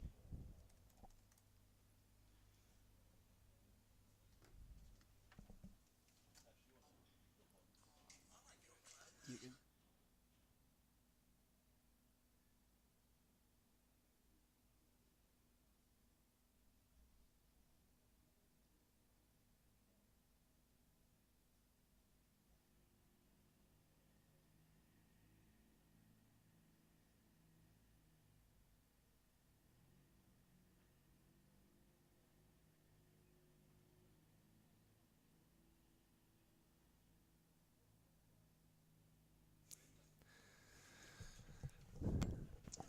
Sam's stay is very short-lived. Yeah, we kicked him out. Enough was enough for Sam. Dream team is back in control. That's it. He pretends to work and have calls and all that kind of stuff going on. Batty coach is giving a few pelters around in the dressing room in the lunch break as well. Hey, but no. Joe Rushworth and Lucy have joined us. Becoming popular in this room all of a sudden. Yeah, tends to happen. Good crack or food tends to attract them. Well, I think our producer Andy's got the good crack covered. Good shout. As Potts comes in, and this is defended by Waits. Out into the offside off his first delivery. Played nicely in the first inning, Waits. Put on a good partnership with Kelly before he was at LBW yesterday evening to drizzle. Sweeping.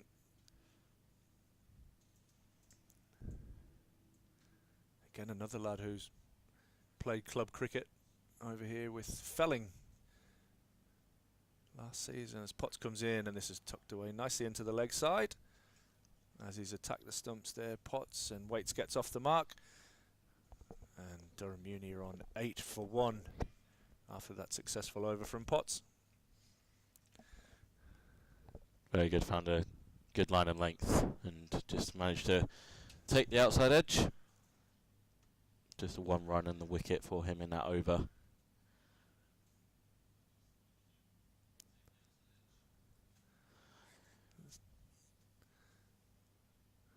It's weird listening to yourself on Re- play. I'm really not sure where is. that's coming from. Really is. Someone in the corridor. I'm going to blame Sam again. Might as well. He's not here anymore, so we'll blame Sam.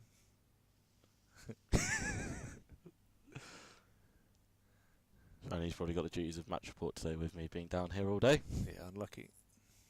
Oh, he gives him something to do. Coughlin to start his second over from the Finkel end. He's in, and Waits is in nice and tight behind this one. Off the back foot. Lovely little dance after that as well, just trying to get the feet moving. Oh, I was looking over to the sides, expecting Craig Rebel Hallwood to present like a 7 or something, like he was on the set of Strictly Come Dancing. Get the old signs up. You mentioned only a couple overs from Ollie Gibson. I don't think he's taken the field. Yeah, a little ankle niggle I heard last night. As this one is squirted out by Waits into backward point for no run. Baz Deleda fielding with some underlayers on. I think there's plenty of layers for most of the boys out there. But yeah, from what I'm hearing, a little ankle niggle for Ollie, and just precautionary at this stage, not wanting to make that any worse before the season starts. He's such an exciting prospect, Ollie. And what you don't want to do is him missing any length of time. Hopefully another one who can hit the ground running when the season starts. Coughlin in, this one's fuller and again tucked away on the leg side. Fine leg running round, should be 2. It's a good tumbling stop from Dan Hogg. I think they've come back for a 3rd there. Yeah, good running between Norris and Waits there. But yeah, Hogg, little tumble in the outfield, and he got stuck in a little bit. The outfield will still be soft. Can get quite firm here once the summer takes hold, but quite a way away from that yet. And good work from Big Hogg, as he now has to run the best part of 150 metres to go from fine leg to fine leg, which is not what you want after that chase. Coughlin coming over the wicket to Norris, and this one is defended into mid-off for no run. Michael Jones is potentially claimed the senior position and moved himself out of fine leg duty after he was there yesterday. Yeah, I think any position that was in the sun yesterday, so all the senior guys were on the scoreboard side of the ground, and all the juniors were stuck over in the shade. It was bloody freezing yesterday. A little bit better this afternoon. 2 balls left of Coughlin's second over, and this one is whipped away. It's just gone over the head of Baz Deleda in at mid-wicket. Back of a length delivery that Norris wasted no time pulling in front of square and almost paid the price with his wicket. Bit of authority there, wasn't there? He picked up the length quickly and got onto the pull shot. Deleda a bit spectacular kind of goalkeeper style, trying to keep that one out of the roof of the net. But it sailed over his head and into the boundary for 4, and he's now going to drop out onto the boundary. There's a bit of protection there for Coughlin. But a nice shot from Norris. Final ball of the over, and this one is thickish inside edge out into the onside. Ben Rain loses his cap in the process as he runs back from mid-on, but just be a couple as Durham Uni move themselves on to 17 for 1. Norris 12 off 12 and Waits 4 off 5. Yeah, good. Keep that scoreboard ticking over, trying to put a bit of pressure back onto the Durham bowlers. 17 for 1 the score. Norris a runnable 12 so far. And Waits has looked busy and organised in his short stay at the crease. He's on 4. He's going to have Potts bowling at him, who's bowling into a pretty stiff breeze out there from the Lumley end. There's 3 slips in place.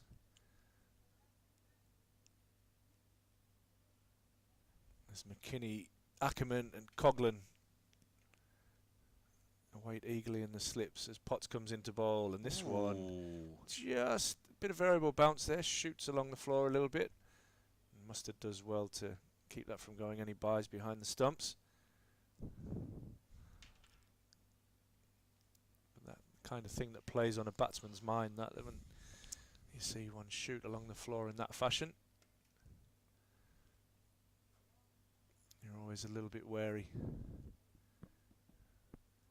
As Potts in heavy discussion with Ben Rain at mid-on. The two of them love to chat bowling and tactics. A lot of experience in Ben Rain. As Potts charges in and bowls, and this one's defended back down the pitch by Waits, who's solidly in behind that one. And Potts says, right, enough of 3 slips, we're going to put you catching in at short. I think probably a short mid-wicket on the leg side, and deep square leg drops out. And Potts may just test the middle of the wicket here. It's almost as soon as he picked up the ball after it was bowled, he was immediately... Yeah. Right, had enough of that. It's probably the discussion just before that Coughlin goes more to a regulation mid-wicket rather than catching.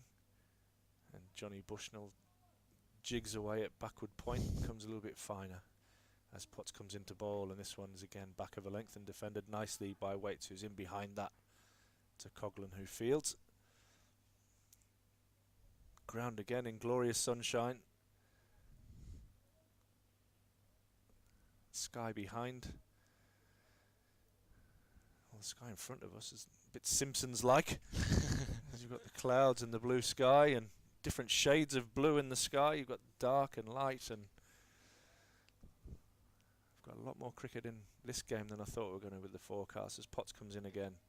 This is again defended nicely by Waits off the back foot. Simpsons strike me as more baseball fans than cricket fans, Ash. Yeah, I know. Springfield Isotopes. Oh, you never know. What a with side. You never know with Major League Cricket now becoming a bit more of a Absolutely. force.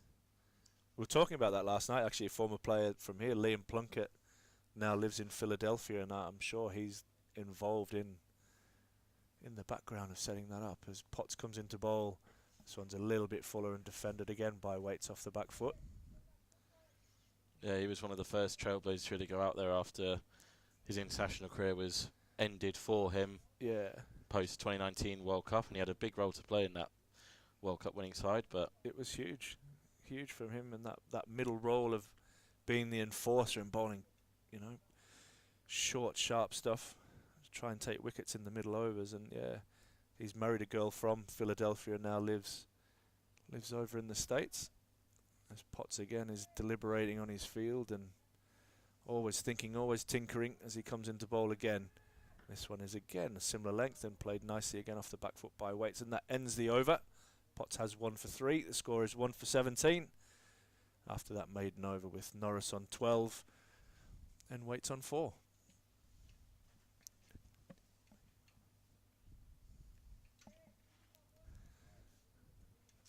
Got the overlord Graham Maddison coming in to tease me about his lunch by the look of it. Yeah, that's okay. It was good today, was it? Yeah, he's very happy. Very happy. Yeah. Well, I was happy with my snidey hobnob from your cupboard earlier. That's about all I've had to go on today. there's a war upstairs if you take a trip up. Coughlin in to start his third, and this is down the leg side, which Norris is gratefully tucking off his hip for a single. Other biscuits are available.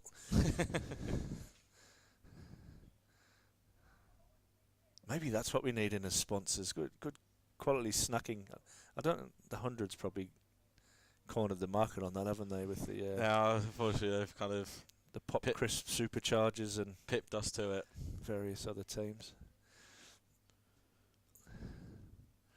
Coughlin in now, and this is slightly back of a length, and as you say, Ash, that a bit of variable bounce, and Waits fortunate not to get an under edge through to Mustard behind the stumps. I think you're better off just throwing the kitchen sink at that one. That was It was caught in a bit of 50-50. a little bit tentative, wasn't it? Who's that at fine leg going through some bowling actions? Would that be Bushnell? I think it is. Or is he in at mid-wicket? Yeah, Bushy's definitely at mid-wicket. Coughlin is in, and this one's a bit fuller and dabbed down, and there's a chance of a run out. Direct hit, but I think Might get Norris had 3 or 4 there, I think. Norris had got through, and yeah, such is the direct hit, and they do come back for a couple of buzzards. And I think it's Dan Hogg who was doing the stretching down at fine leg, but yeah, a dab down into between slip and gully. A bit of a late call for a single, and very good fielding, I think, from Baz DeLader with a direct hit, but no one able to get round to back up in time, and Yeah, it's ended up scampering 3 for 3. horrible fielding as a fielder there. You get in the great position and then just that little flick off the stumps takes it in a total different direction. They're just having to wait for Hoggy to get round to fine leg because he's had to run literally across the whole ground to get into position. Coughlin in, and this one is fully Norris just defends. Right, he's definitely getting steps in on his I was smartwatches. just thinking that. I mean, he's got long legs to be fair, so he's probably getting less steps in than somebody like me because he's actually down on his haunches there. It's a good fitness session. Get his GPS stats later on if he's got his tracker on. Most of the fast bowling unit is monitored there with those GPS trackers. Coughlin in, and this is dropped into the offside by Norris, but Drizzle does the fielding in the covers. Just having a bowl through at lunch. Hogg with Mitch Killeen, Bryden Cars, Who? and Stan McAlinden were all Who's that Bryden Cars fella? I thought he was Slim Shady. Yeah. Under the watchful eye of new Hall of Fame inductee Neil Killeen was out there. His England tracksuit on, keeping a close eye on them all. Coughlin finishes his third over, and it's a fuller delivery, which is lovely, punched off the back foot for Norris, and Michael Jones sets off in pursuit. It won't quite go to the fence, but they'll come back for 3. End of the 6th over. Durham Uni 24 for 1. Coughlin 3 overs, none for 21. Potts 3 overs, 1 maiden, 1 for 3. Yeah, nice and positive from Norris. Seems to like that length there, jumping on that and punching beautifully on the back foot to Cover's left-hand side. Michael Jones having the long chase out to the boundary. Norris moves on to 16 at a runner ball, while Waits is on 7. Durham Uni 24 for 1.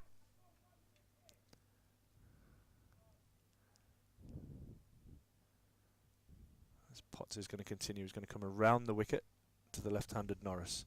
3 slips in place, and he bowls right on the money, and this is defended out into the offside by Norris for no run.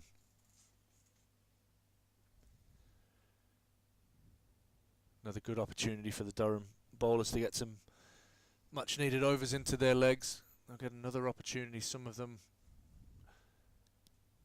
in their 2-day fixture against Yorkshire.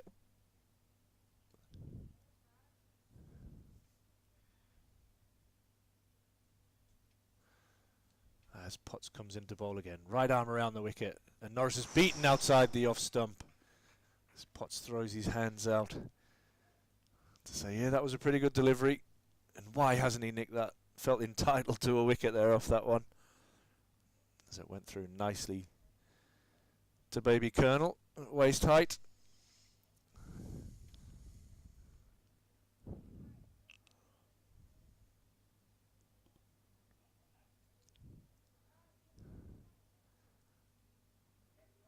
Looks to have good rhythm at the moment, Potts, as he comes in, and he's on the money again there, and Norris defends this one out to point, where again there's no run.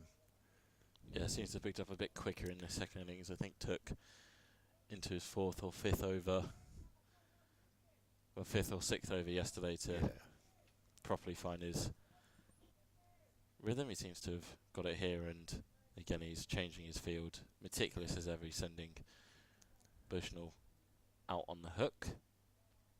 Not quite all the way on the boundary, he's kind of in the middle there between the single and the boundary. As Potts comes in, and this is again on the money. It's a good spell. He's working hard here into the wind, pumping those legs, working hard to get to the crease. Just find that rhythm.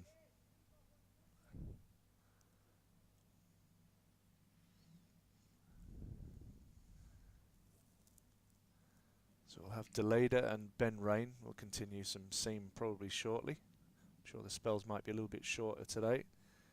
As Potts comes into bowl again, and Norris tucks this one away on the leg side and comes through for a quick single.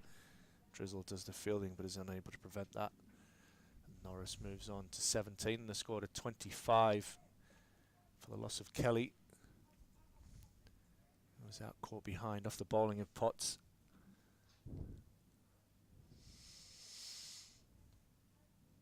Which brings Waits back on strike. Just the 2 slips in place now, as deep square leg has gone back to the boundary. And fine leg in place. Pretty much a ring field. Apart from that, with a point cover mid-off. The mid-off is now going to come to maybe a bit of an extra cover, and cover is going to come into 3rd slip. You have a mid-on, a mid-wicket also in place. As Potts now comes right arm over the wicket to Waits. This one's darts back in but is left alone, and that ends the over. Durham University 25 for 1, Norris on 17 and Waits on 7.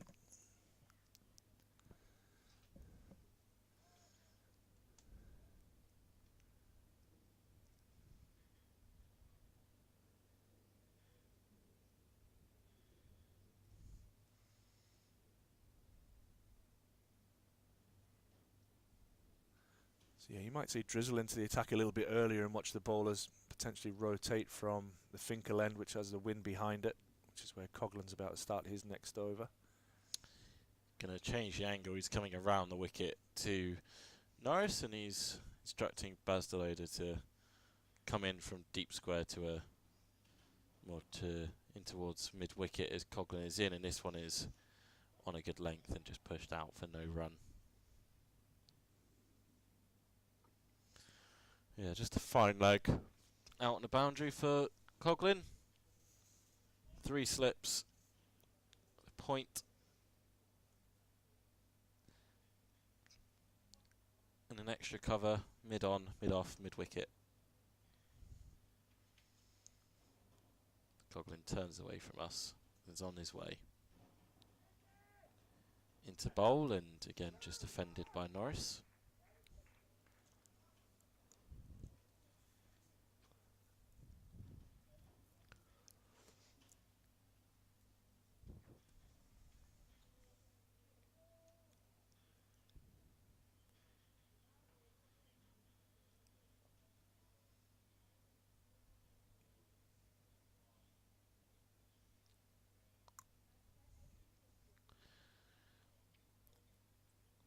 Coughlin is off again and around the wicket, and once again just watched and defended by Norris. He's found a good line and length here to Norris around the wicket. I think it's Potts who's replaced Coughlin in a slip coordinate third slip. Colin Ackerman in at second, and skipper for the game Ben McKinney in the floppy hat at first slip. Again, this one keeps slightly lower, but just defended out by Norris, who's showing some good touch here early on. It's on 17 from 25.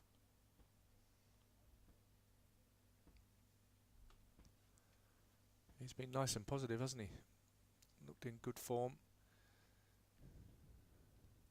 The big left-hander. 4 dots in a row as Coughlin gets a 5th one with a tuck into delayed at mid-wicket.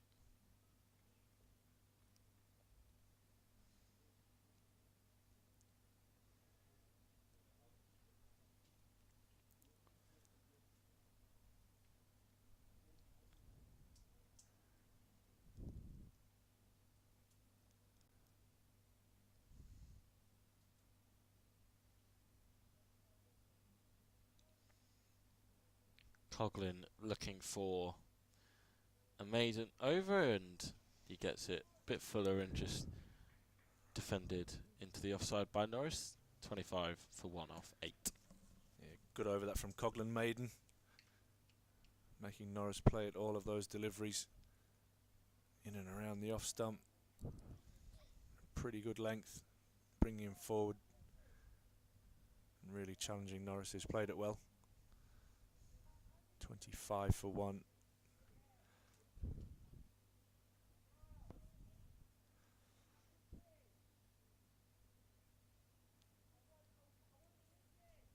Durham University require another 252 for victory. There's plenty of overs left in the day. 60 if we get them all in. We've had bad light curtail play as Potts comes in the ball, and this is right on the money and defended by Waits off the back foot. Out to Bushnell in the point area for no run.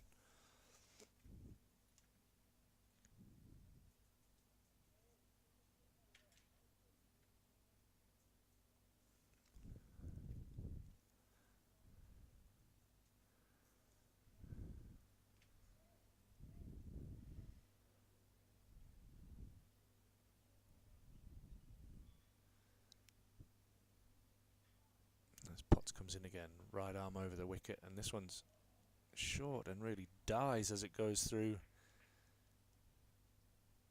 to the wicket keeper.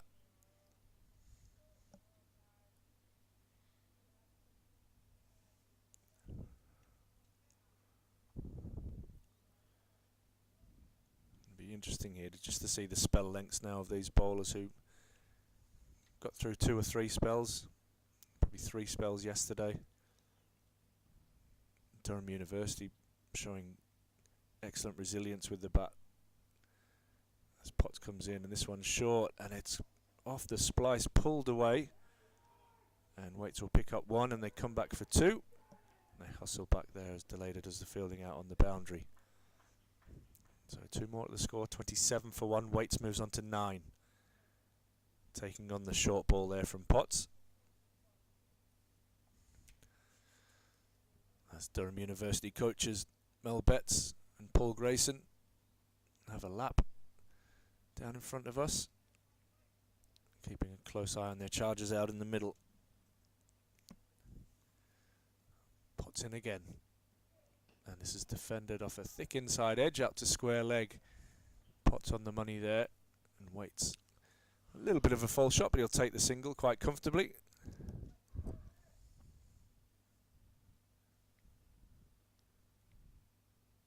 And he moves into double figures, moves on to 10. Durham University move on to 28 for 1. Potts, the wicket taker, currently has 1 for 7.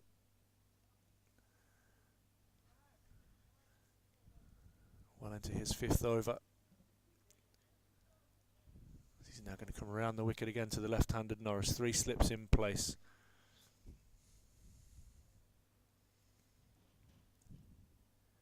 This one is again defended by Norris out into the offside for no run.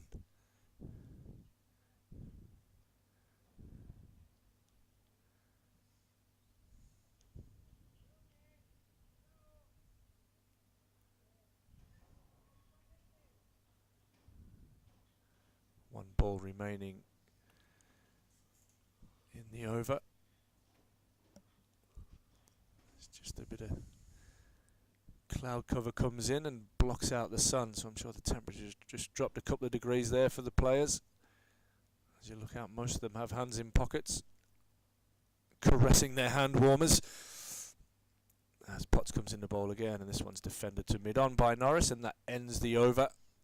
So after 9 overs, Durham University at 28 for 1 with Norris on 17 and Waits on 10. And Potts finishes his 5th over and has figures of 1 for 7.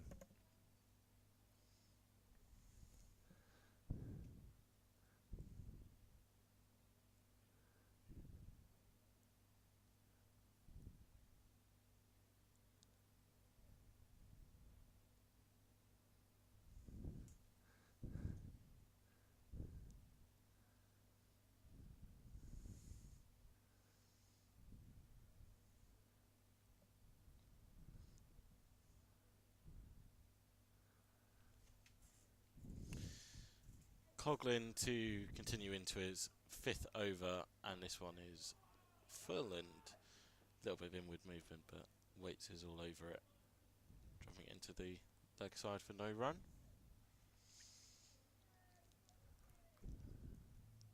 I think there's been a helmet ran down just the side of the pitch. Yeah, I think we'll have a bowling change very, very shortly. Just having a look there around the field to see if any fielders going through any kind of rigorous warm-ups.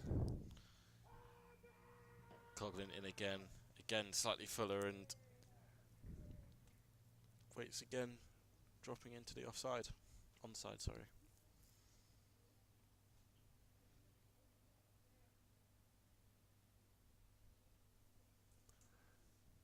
Nobody really seems to be throwing their arms around or stretching at the moment.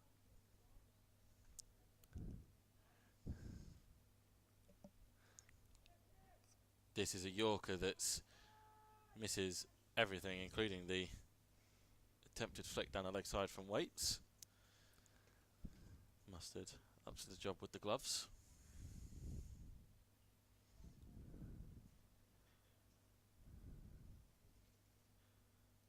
Got Deleda, who's maybe jumping around a little bit and now going through the motions of getting loose.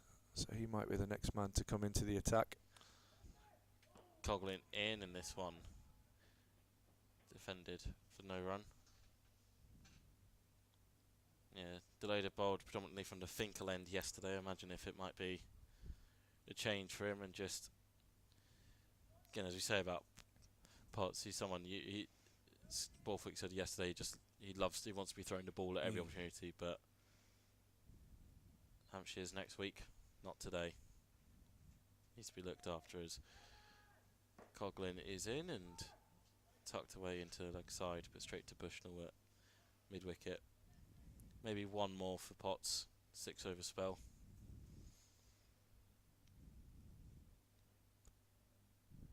And maybe one more throughout the afternoon, and that will be him sufficiently. Ready for the start of the season?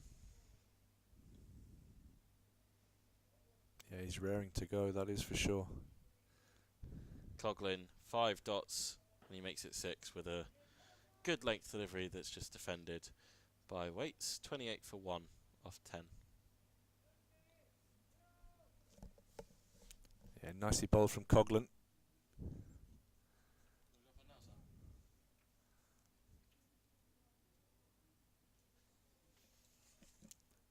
Oh my God. The nemesis, the menace.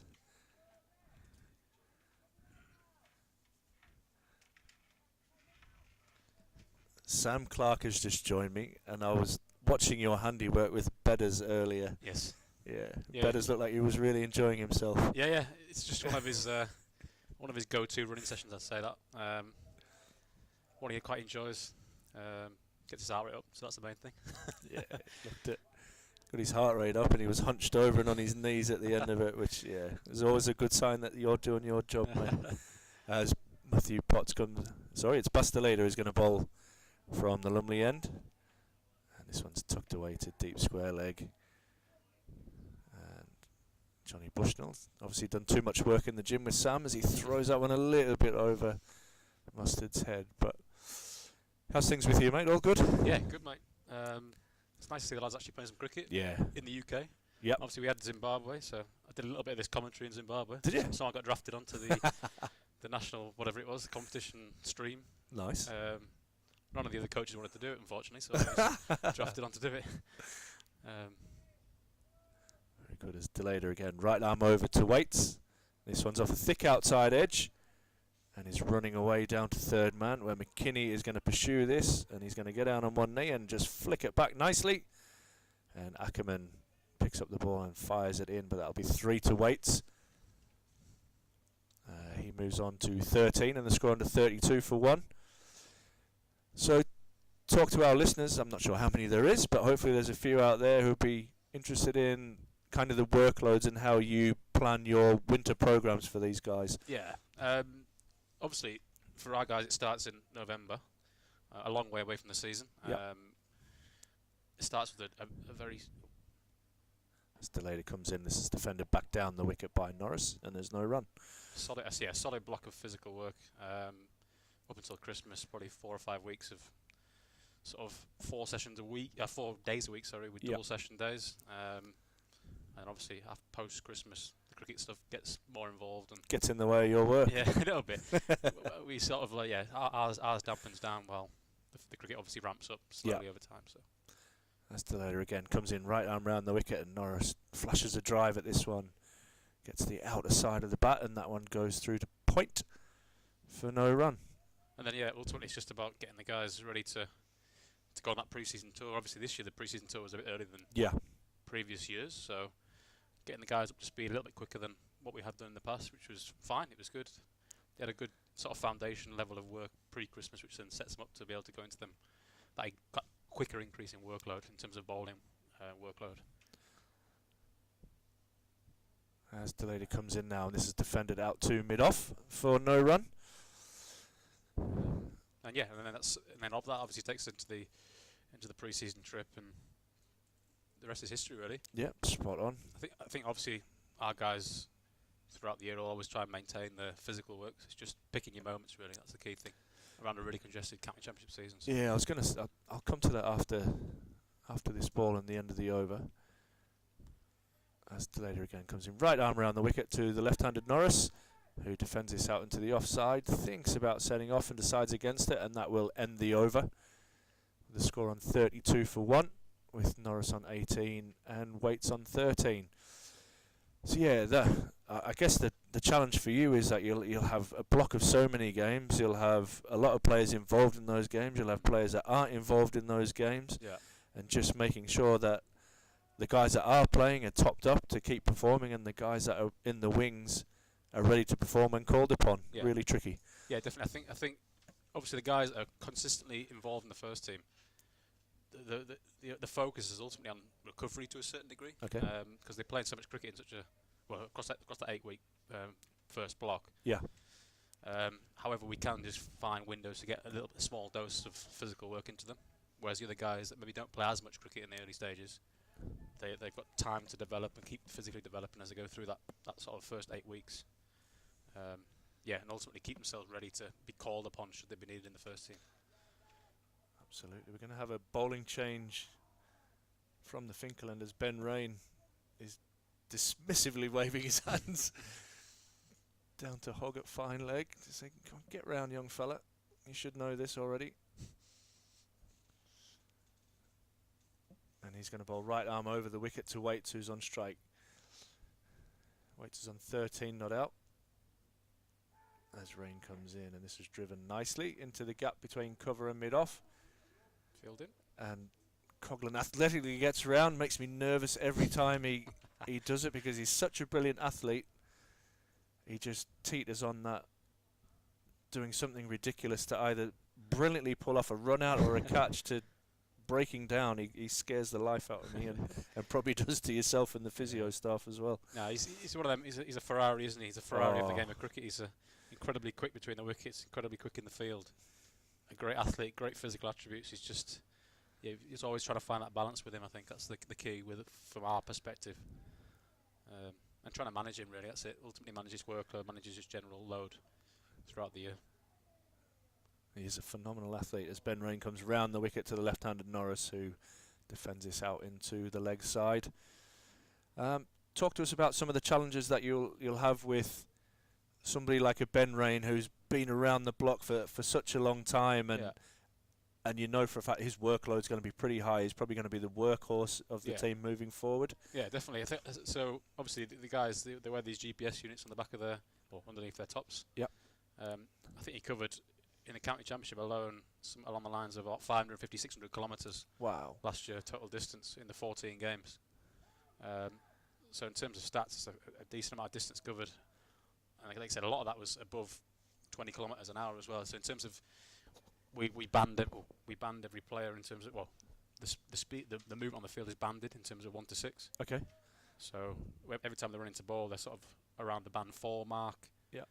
When they sprint, it's obviously band 5, band 6. So he's covering sort of in excess of 50 kilometres above that 20 k's an hour. Wow.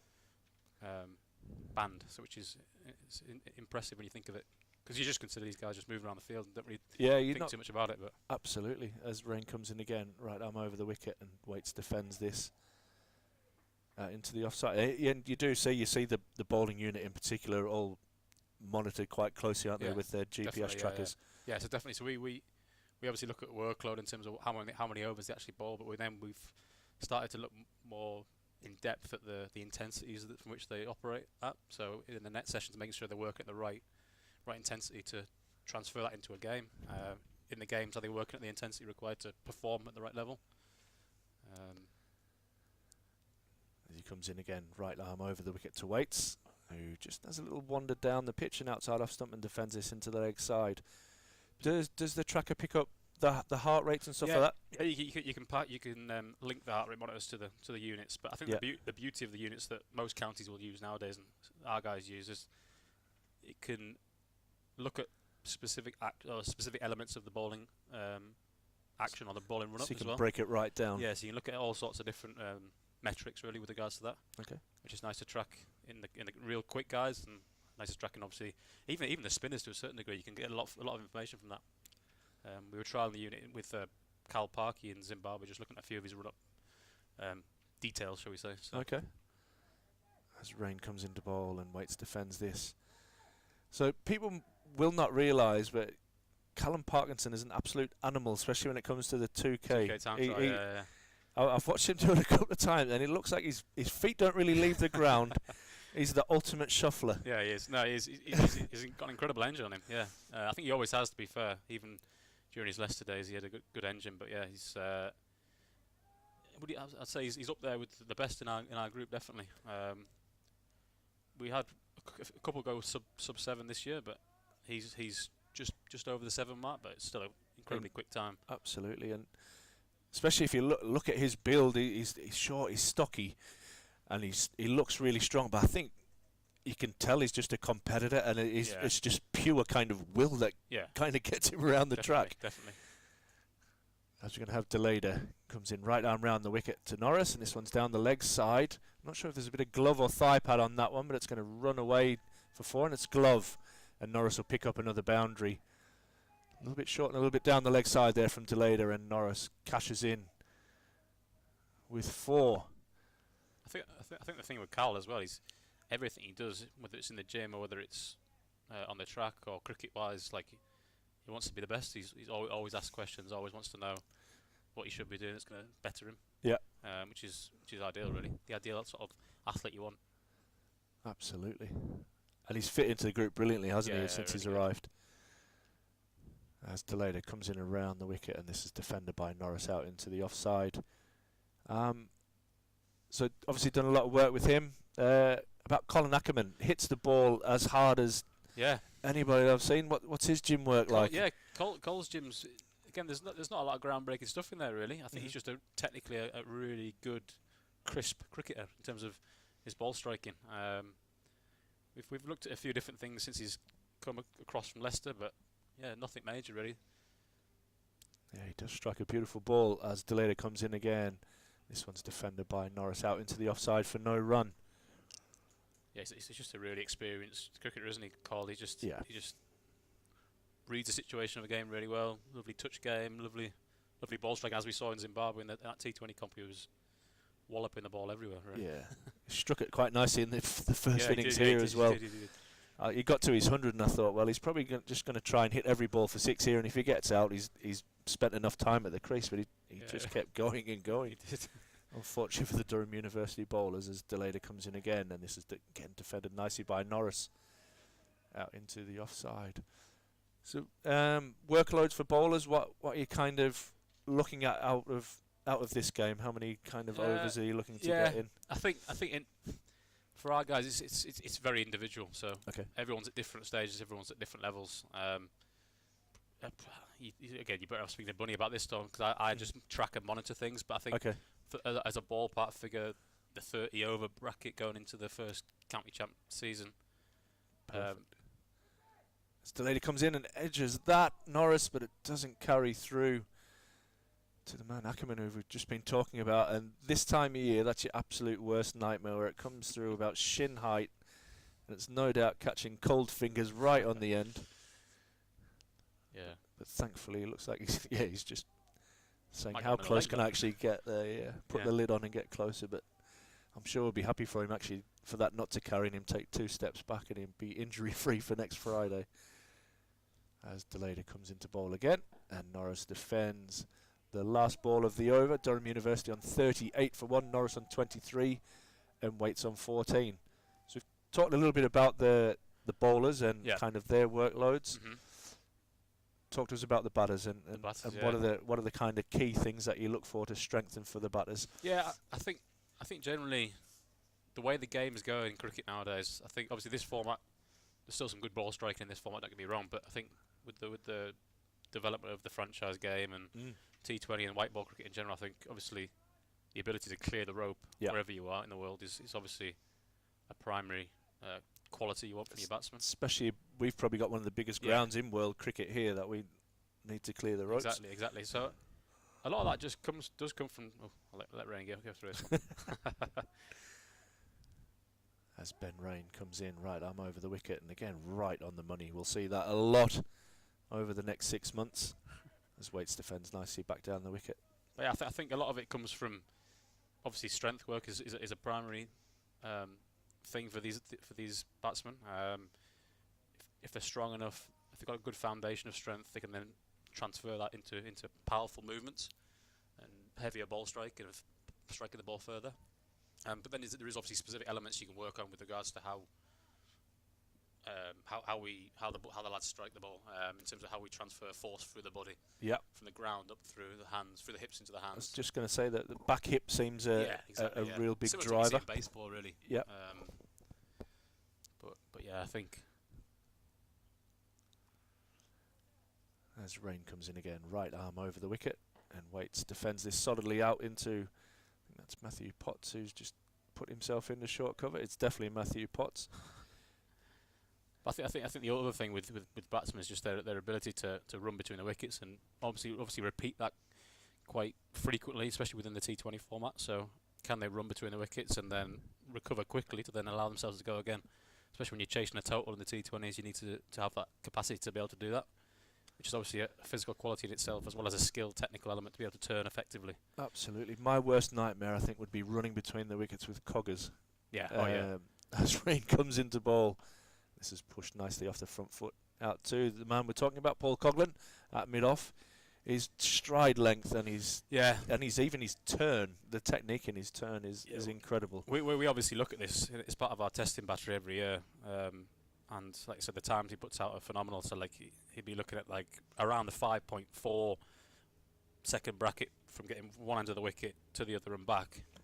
We have a few guys that are close to that, but no one that quite matches that. He's still got it at the moment. As Rain comes in again, and this is again. It's like rinse and repeat. Not that we need to worry about that, mate. No, yeah. Defended back down the pitch. Yeah. Like I say, it's just trying to find guys that bat around him within the T20 that can actually match that and get close to that. Yeah. So his requirements are obviously to run hard. Can the players that work with him also run hard and support him in that sense? And you see that was a real element, especially you look at the T20 and the way I think that probably the last couple of years the difference in the running between the wickets has been incredible. As Rain comes into bowl, this one's short and it's hooked away, but it's hooked away fine of Hogg, who's very square down at fine leg, and he comes around and does the fielding and gets the ball back into Mustard, and Waits will pick up 2. Ben Rain for a medium pacer loves a short ball. He loves taking wickets off short balls as well. The score moves on to 40 for 1 and Waits moves on to 19. Yeah. Sorry, yeah. 16. 16. Yeah, I'm rubbish with that blurry. That blurry. My eyes are shot, I reckon. Can't wait for the season for me to start in a few weeks. I'm missing every other ball. Nearly as bad as Carsey's hair down there in front of us. The real Slim Shady. Oh yeah. Big change at that, isn't it? As Rain comes into bowl, and this is defended nicely on the leg side by Waits. It suits him, I reckon. It kills me to say, but it really does. Yeah, it does suit him quite a bit, I think. Yeah. So we'll talk about individual physical development, and there's 2 lads, and they'll probably get their rewards with their England recognition as well. And you look at the development of somebody like a Brian Carson and Matthew Potts over the last couple of years, who have basically gone from, I mean, it's a band back in the day, but from boys to men, where their body shape, and I like Potts now to, like, he's built like a swimmer, where his development has been huge. Yeah. I think that's the biggest selling point. I always say to Potsy as well, like keep your strengths strong. So your strengths are your robustness as a bowler and your ability to charge in and bowl over after over, spell after spell. But yeah, his development, he's a great example for the young lads coming through as to what you can do should you put your mind to the physical side of the game. Let Bass come in here. As Deleter's changed to over the wicket to Norris, and this one's defended out into the offside. Yeah, Potts, if you look at his dad's enormous and probably the best part of 6'7", 6'8". Yeah. And Potts obviously not that tall, but was a tall, skinny kid growing up and struggled with stress fractures as he was going through his bowling and his growth spurts. Yeah.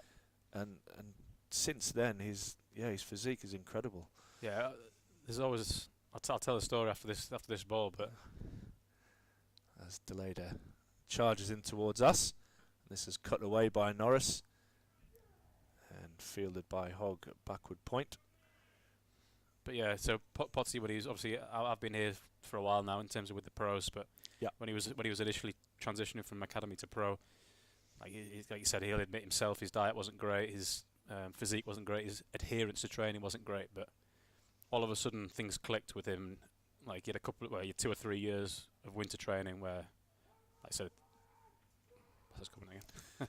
As Deleter comes in again, and a good bouncer from Deleter, and Norris sways and ducks and gets out of the way of that one. But yeah, he had 2 or 3 winters where he was literally so disciplined with the nutrition, the lifestyle side of things, the training obviously that we were providing for him. But and then obviously you saw the change in physique from throughout them 2 or 3 years, and then that combined with his improvements in his red ball game, it's improvements in his white ball game, selection for the franchise stuff. Yeah. The 100 ball stuff was exceptional really. As Delaney comes in again, and this one's short, and it's pulled by Norris, not quite timed, but it's gathering speed with the wind, and Norris will pick up 3. I think that's Bushnell out there who's run around and done the fielding, and launches it into Mustard from one of the far reaches of the ground.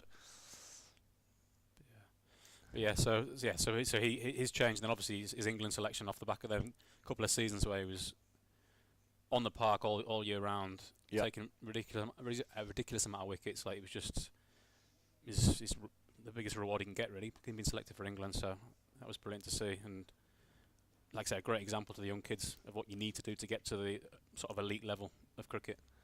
He's a great role model. There's a lot of kids go through that injury phase, don't they? Especially as fast bowlers, and that core strength and strength in general as Delaney comes in, and this one's allowed through to the keeper, is so important. And you've got the likes of Ben and Bree who are looking after The academy groups, those academy guys, and through to you. I just think it's such a quality that's has been in the past so undervalued, but now it should be at the forefront of every young person's development as a cricketer. Like, you've got to appreciate and buy into the physical game so much to get to this sort of level. Absolutely. As Delaney comes in, last ball of the over, and this one's tucked away nicely by Waits out into the leg side, and he'll pick up another single, and that'll move the score on to 44 for 1 Durham University. Waits moves on to 17, Norris is on 26.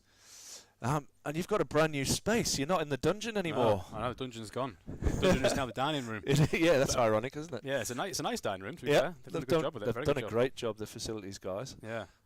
But yeah, the new gym space is exceptional, really. Like I said, when we were putting it together, it was one of them sort of like future-proof gyms, as opposed, like, in terms of like where the game of cricket's going, and with the buy-in to the physical side of things, with the women's side of the game as well as the men's side. Like, it's obviously a really good investment for the club moving forward. So it's have an 8-platform lifting space, as well as obviously the dumbbells and everything that comes with it, and just generally just more space. It's been absolutely exceptional. So yeah, absolutely. Credit to the club for just investing in that, really, investing in the future. It was really much needed, wasn't it? It was the space ironically used during COVID, and that was where you guys moved into for your physical work, because of the extra space that you had in there as rain comes in. This is defended out by Waits nicely into the offside again for no run. Yeah, but like I said, the company we use, Black Box, they're a brilliant company in terms of everyone's using them now. Irish Rugby.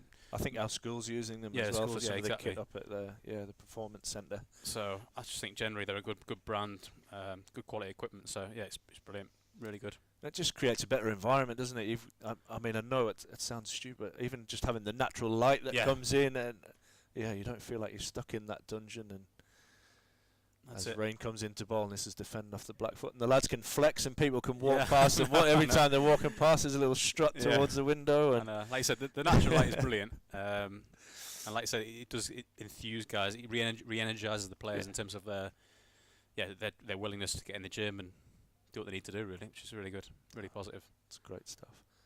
And just another really good sign of how the club's just seems to be motoring at the moment, motoring forward with performances, obviously on the field last year, and I'm not saying small things, but things like that make a difference. And I'll touch on another thing in a moment as Ben Rain comes into ball, and this is defended by Waits with a dead bat, and again for no run. But even so there was an area to the left of the change rooms which they've made into kind of a little space for them, like a chill space, and there's just real small things that are little 1%ers, I guess, that are just driving the level of performance up, and the will to actually want to be at the club. Yeah, not to dread. Oh man, I've got to go in the dungeon again. You're going into a lovely space, a state-of-the-art space that's got good spec and exactly all of those things. As Ben Rain comes into ball, and this is left alone, and you've got to give credit to Marcus and definitely and the team there for putting those things in place. Yeah, it's like I said, it's invested in the right areas, I think, and and like I said, the physical stuff is only going in the upward direction, on an upward trajectory. So it's like, if you don't invest in that, you're going to fall behind. So I think the fact that the club have done it is just fantastic. Like, it makes our job so much easier, makes our job so much better, having a lovely space to work in. But you want to actually be there, don't you? Rather than brilliant. Absolutely. So Rain's just going to have a little tinker with the field. A little bit of direction, and as he's going to put Ackerman back in the second slip and move Matthew Potts over into a catching mid-wicket. Please keep off pitch 6, Matthew. That's Vic's little baby for next week. He's going to go a little bit deeper, so we might see something short or the old double bluff from Ben Rain as Waits on strike. And it is right on the money from Ben Rain, as it usually is.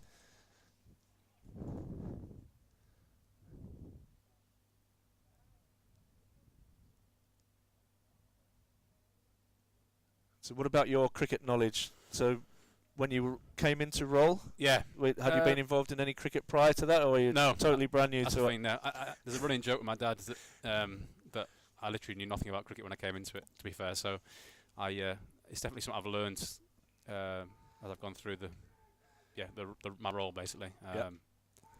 As Rain comes into bowl, and this one is short, and it's helped around the corner. There's some work to do down there at fine leg, and it will race away for 4. So nicely played by Waits. There's a big piece of grass down there. You can only have the 2 fielders behind square, and Waits managed to find the gap, and he moves on to 21. Sorry, yep, moves on to 21. The score on to 48 for 1. So Yeah, so I literally knew very little. I knew what an over was. I knew it was 4s and 6s, and then apart from that, I think that was as far as it went. But I think now, just being around the lads, obviously day in day out nowadays, it's you appreciate what they do, the skill involved in what they do. You watch them field, you watch them bowl and bat, and you appreciate how good these guys are, like what they do. But yeah, and then just understanding the nuances of the game and the field positions. I'm not going to say I fully understand all that now, but I understand a little bit better and as to why the lads do things and set fields up in a certain way, etc. So, excellent stuff. So we're going to have delayed. Is going to bowl over the wicket, and Durham now have employed that short catching man at point, as Durham University had this morning, and Norris defends this back down the pitch. So warm-ups and things like that. I'm not going to say the dreaded thing for a cricketer, but you spend 2 or 3 days at the game, and you come and how do you try and keep it fresh and interesting? Apart from foot, I know the lads like non-negotiated football. Yeah, I think that's the biggest thing. The football, to be honest. We have a little approach nowadays where the day one is a collective warm-up because you never know what you're doing. Obviously, on day one. As Delader comes in, and Norris runs this down to 3rd man, and Hogg does the fielding, and we'll collect a single. Move on to 49 for 1, and Norris will move on to 27. And then obviously days 2, 3, and 4 are typically sort of self-directed with my assistants obviously on the field for the physical part of things. And that would just be depending on batting or bowling exactly. Previous workloads and things. Exactly, yeah. And then the football's pretty much consistent throughout, and that's the thing that gets the juices flowing really on the morning. I think it's just the competitive. Everybody wonders why they do it. It's just you're just so competitive, and you might not be great at football, or you might think you're the greatest footballer, but you want to compete and you want to beat your mates. Yeah, that's it. As Delader comes into bowl, and this one's played nicely to mid-on, but for no run. I guess for you, it's just making sure that nobody gets a bit giddy. You see Ryan, he's got his cards and his whistle, and it works now. Yeah, I think he invested in some more. Has he? A new set of cards as well. But yeah, no, I think Ryan keeps a good enough lid on it, and I think he sets the tone right from the start, as in like, lads, don't get too giddy. We've got a game to still play. As Delader comes in, and this one's down the leg side, and I'm not sure if there's a bit of pad on that one, but it's Mustard. No, it's a bye, and Mustard will be absolutely filthy with that because he definitely doesn't like to concede a bye. It was a tough one as it died down the leg side. That brings up the 50 for Durham University. They're going nicely, 50 for 1, with Norris on 27 and Waits on 21. I think lads know there's a line though with football. Yeah. Like, you know where to stop, sort of thing. You don't get too giddy because you don't want to injure anybody before a big game. And Norris again runs this one down to 3rd man, and Hogg races around and slides. Always makes me nervous to watch a big man hit the grass, but he's done that quite well with good technique and prevents a second run. Just a single there to Norris. It moves on to 51 for 1. He's made some good progress this year, this winter. All the rookies have, to be fair. Your mate Luke Robinson. Luke, what's he like at a 2K? He's a machine. Oh, brilliant! Yeah, brilliant, exceptional. Loves to run, loves to move. Hoggy's been brilliant this year, and obviously Stanley as well. Massive development for these guys physically. He's changed shape. He's Yeah. the one I've noticed the big strides in this year. Definitely. Yeah. As Deleda comes in, and this one's short, and it's hooked around the corner, and Hogg will collect that as it trickles out to him at deep square leg. And the score moves on at the end of the over for 52 for 2. As Waits moves on to 22, and Norris again is on 28. But yeah, the young lads have been fantastic this year. Like I said, I think it just shows with a winter what you can do with a human being, Yeah. with an athlete. Yeah. Like, if you provide the right stimulus for them and they do the right things away from cricket, away from the ground, it's amazing what you can do with people. And that'll be a holistic approach, I guess, from Yeah. things like diet Yeah, and nutrition, rest food, and things rest, like that sleep, are really yeah. important. Yeah. As well as their workloads and their programs. Definitely. But no, it's brilliant to see, and hopefully we see more robust Yeah, that's cricketers, the and idea. they stay on the park and they become resilient to those injuries and That's it. can battle through the ones that they do pick up. And that's ultimately why the physical work's so important, to be honest. So. Absolutely. As Rain comes into bowl, and this one's clipped away nicely on the leg side, and a diving attempt from Potts is missed. But we have Michael Jones has done the tidying up, and Waits picks up another single. Can we go through a best and worst, or do you not want to do that? In terms of what? In terms of Just in generally? the gym. Yeah. Well, you can give us some highlights. Who do you think's the hardest workers in the gym? We'll not bag anybody, throw anybody under the bus. You can tell us off there. I think generally speaking, obviously the likes of the Pottses and the Carsters, they've all been away this winter, Yeah. as well as Leesers and Robbos and Parkies. But As Rain comes round the wicket, this one's driven nicely down the ground, and Jones does well at mid-off to prevent any runs. I think all the guys that have been here this winter, this is not a cop out at all, but all of them have worked really hard. But I think obviously the standouts are young guys who have had to really change their mindset, their approach to everything they do on a day-to-day basis. I think they're the real standouts for me in that sense, because they've had to change so much about their sort of what they were doing previous to where they are now. Absolutely. As Rain comes into bowl, this one, Norris has just found a liking for that third man area at the moment. He's going to pick up 2 as he runs that one down.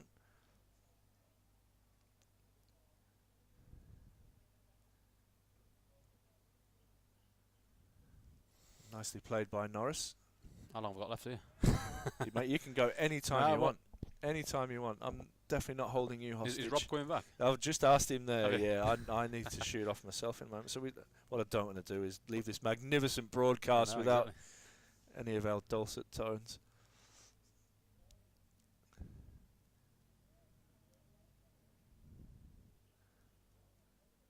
As Rain comes into bowl, this one's driven nicely through cover point.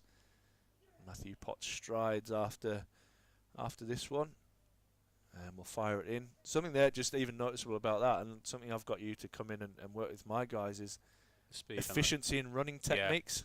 Yeah, I think there's a massive part of it. I think if you can make somebody more efficient at moving, running, which is what they predominantly do, especially these bowlers that run into bowl how many times a game, there's less energy cost, there's less energy used, shall we say, and there's probably, in terms of injury risk, if the body's in better positions when they're running, then they're less likely to get injured ultimately. So. Bowling's such an unnatural thing to do to your body. Yeah. It's horrible, some of the force that actually gets put through ankles and knees and backs as Rain comes into bowl, and that's short and it's pulled around the corner. And with that, that's where the gym stuff sort of complements what they do bowling wise in terms of their training sessions. Like, we try and complement the areas that need to be quite robust and quite strong in. Like you said, mentioned about the lower limb, the ankles, the calves, you want to call it that. Hips, them sort of areas, like midsection, the trunk. We try and complement that in the gym, and then obviously their increasing workload through bowling is what gives them that tolerance to be able to stay robust ultimately. Absolutely. As rain comes into ball, this one again is turned away into the leg side. Waite seems to be just getting across more to the offside and playing leg side. He picks up another single, and that'll lend a rain over. And the score moves on to 59 for 1. Yeah, and I don't know if you found that youngsters that are coming through, they don't seem to have that movement pattern as natural. It's I'm not saying that I, for any stretch of the imagination, I'm a natural runner, but yeah, the different movement patterns, and I don't know whether it's because the things that are now available to kids where they can sit and occupy themselves with a screen or a tablet or whatever. Exactly. And they're just not out and jumping over trees and creeks. I do think with the running side of things, they need to be taught it from an early age. So. Yeah. As Deleda comes in, right arm over the wicket, and Waits allows this one through to the keeper. Well, like I say, I'm not saying we're speed coaches, pure speed coaches, but like we have an understanding of movement. Yeah. But I think if that's taught to a young academy guy from an early age, then by the time they get to the 16s into the potential rookie contracts time frame, then we can hopefully see it. Somebody who understands the positions that they need to be hitting when they're running and all that sort of stuff. So, but it does help. Like I think young lads nowadays are so raw; they just move and they just sprint. They don't think about necessarily how they're operating. As Deleda comes in again, and this one's defended out into the offside. How have you found working with the different international groups? So you've obviously got a couple of Dutch lads that we have here in Deleda and Ackerman, and you've got a few that are involved with England. How does that work with the different international bodies? Yeah, in terms of, obviously we have contact with all of them when they go off and go on international duties, I would say. Probably more so with the England guys. We know a lot of them anyway through experience from previous work. Or as Deleda comes in, this one's just defended onto the onside. This time from Waits for no run. From previous work or lads. We've just been praising you three. Well, you two. For the dining room. Yeah. No, definitely not Finley.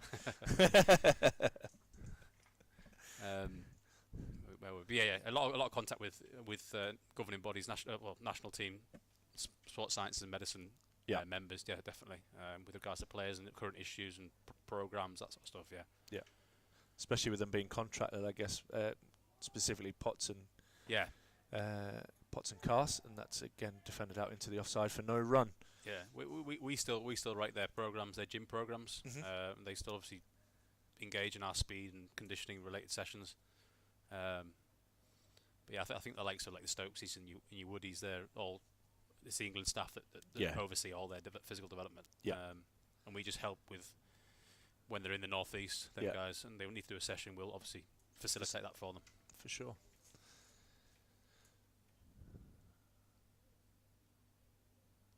Myself and Sam are going to leave you after the next couple of balls as Deleda comes in. This one's tucked away by Waits, but straight to Potts. That's square leg. Yeah, so that's brilliant, mate. Thank you for coming across and having a chat. Good, it's been all good. The last couple of days been brilliant to get different perspective from players. We've got yourself, Sam, and your strength and conditioning role, and we've had guys from the ground staff come across. So nice. Hopefully our listeners have enjoyed all of that. But no, it's been brilliant to have you on, mate. And cheers, mate. Just give a little bit of knowledge as to your role and the big role that you play in getting these guys fit and firing and ready to go. Thank you very much. That's been a pleasure, mate. Thank you. Thank you. As Deleda is going to come in bowl the last ball of his 5th over. As he comes in now to Waits, and this is hooked away and top edged. And I think it will run away for 4, although it's trickling quite slowly, and it has gone away for 4. Just a sight screen obscuring our view there as Michael Jones comes around to retrieve that. Good bouncer from Deleda, but that one goes away for 4. And the score moves on to 63 for 1, and Waits moves on to 28, and Norris is on 33. And we're going to leave you now. Thank you very much.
Ben Rain breaking that partnership with a lovely delivery. Brings out Grantler to the crease. He had a very good hit out yesterday. Yesterday afternoon was the pick of the bowlers. Nikhil Grantler played for Northumberland in the 50 over warm-up game against Durham for Northumberland. Scored a century as Northumberland won that day.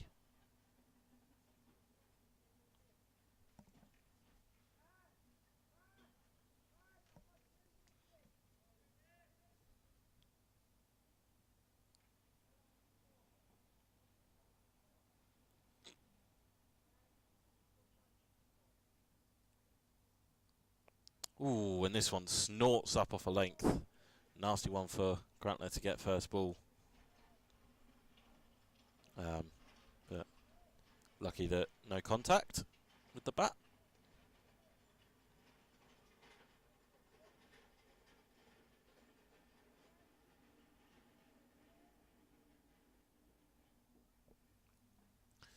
.63 for 2 halfway through. 20th over, 214 more to win for Durham Uni as Grantler defends this one up to Jones at mid-on.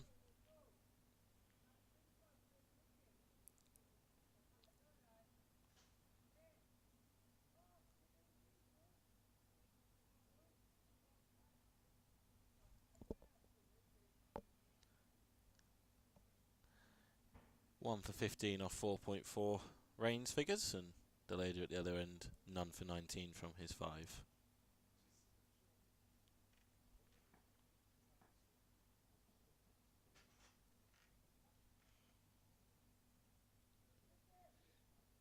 Back of a length from Rain, and Grantler's in behind it to defend onto the track.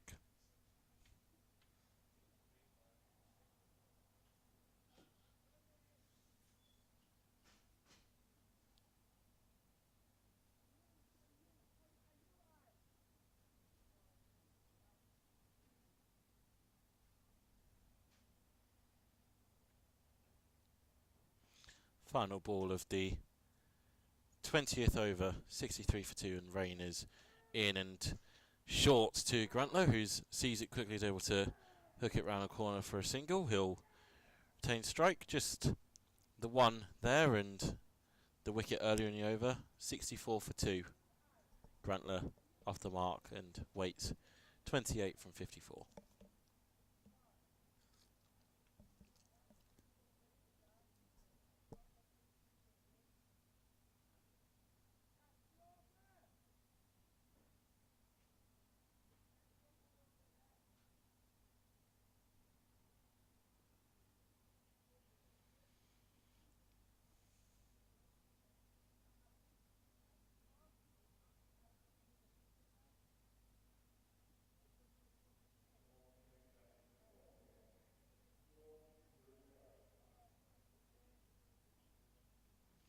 You have a change of bowling from the Lumley end. Change of pace as well. George Drizzle is going to come into the attack.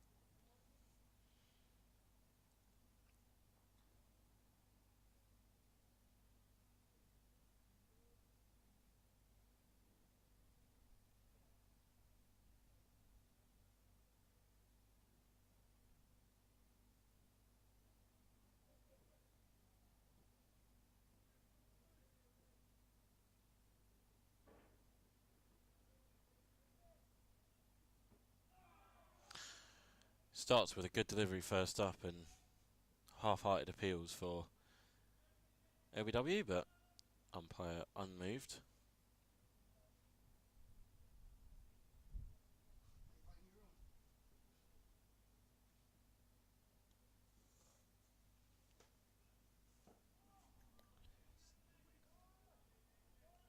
This one turned out into the leg side.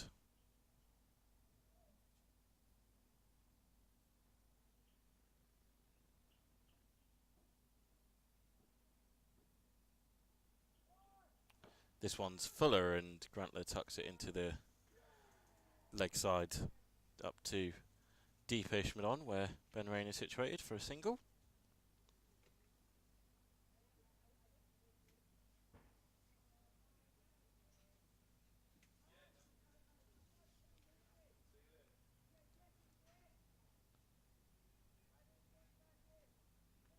halfway through the 21st, and this one, nice bit of flight and gets the inside edge, but just squirts out to Michael Jones at short fine leg.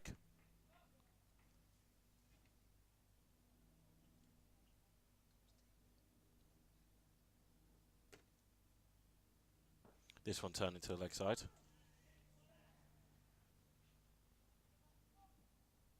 No run.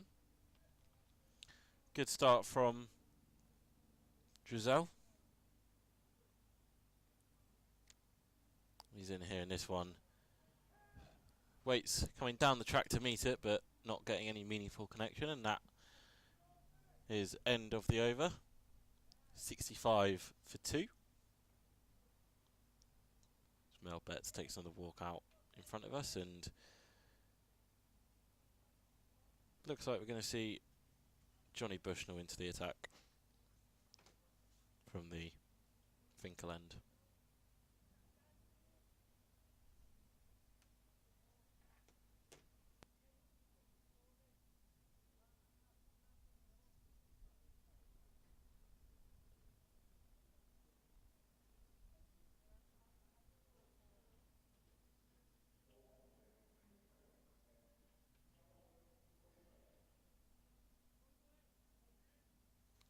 Ben Rain, 5 overs, 1 for 16, no maidens, so that's him out of the attack.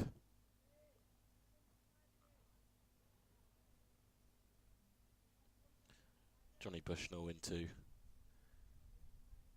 his place for the first time this afternoon. He's in right arm over the wicket and immediately starts on a good length that's tickled down the leg side. I think it's going to be signalled as leg buys, or just buys by the umpire, and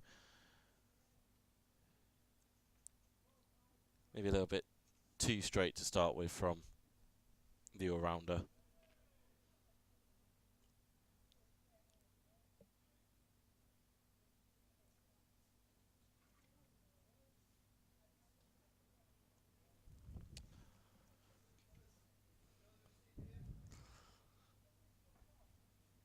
Bushnell in, and this one is better line and just tucked into leg side for one this time. Sam is back with us. I can grill him some more about Zimbabwe now, after Ashthorpe rather unceremoniously kicked him out to start the session. Afternoon, everybody. Hope you're enjoying the live stream here on Durham's YouTube channel.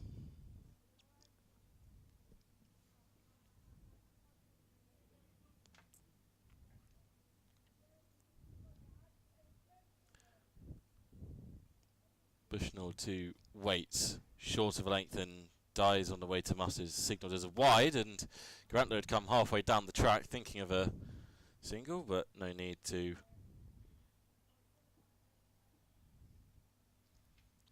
take a risk there, as Bushnell will have to bowl that one again.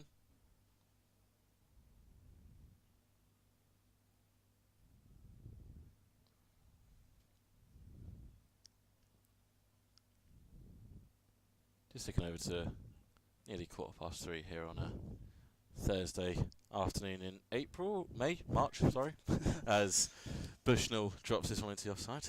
I want it to be April, because then cricket season's back, officially. Yeah, the members are getting excited now, aren't they, about that Hampshire game next week? Yeah, Well, the storyline writes itself, really. Last game Durham had in Division 1 was Hampshire, although it's the switch of venues. Hampshire coming up here for first game rather than Durham having to travel down south, as Bushnell fires this one in full length and flipped away by Waits for a single. He's played nicely for his 29 off 59 so far. Grantler looking to settle himself in with 3 from his first 9. 2 slips and a gully, looks like, for Grantshaw, although delayed is taking a few more steps over towards the backward point, and he is now at point, as Bushnell is in, and Grantler on the back foot, pushing this up to Potts all on the ground.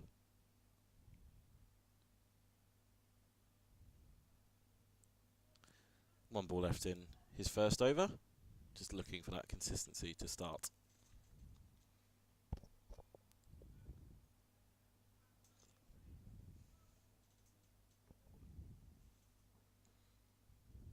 He's on his way away from us at the Finkel end. He's in and slightly back of a length and turned into leg side by Grantler. He'll retain the strike and Rain does the fielding. 72, 73 for 2 at the end of the 22nd over. So what was your main rollout in Zimbabwe then, Sam? Because obviously you're not a player. You kind of soaking up the sun? Well, I do like the sun, so plenty of opportunities to sunbathe when I could, but no, obviously media manager, day to day, but also team manager, so all the logistics around making sure the players are ready for the bus in time, sorting out restaurants to eat on a night and all that sort of stuff, making sure the ground, the nets are ready at the venues and all that. So it's a good opportunity really, because it gives me the opportunity to experience something new really in team manager logistics.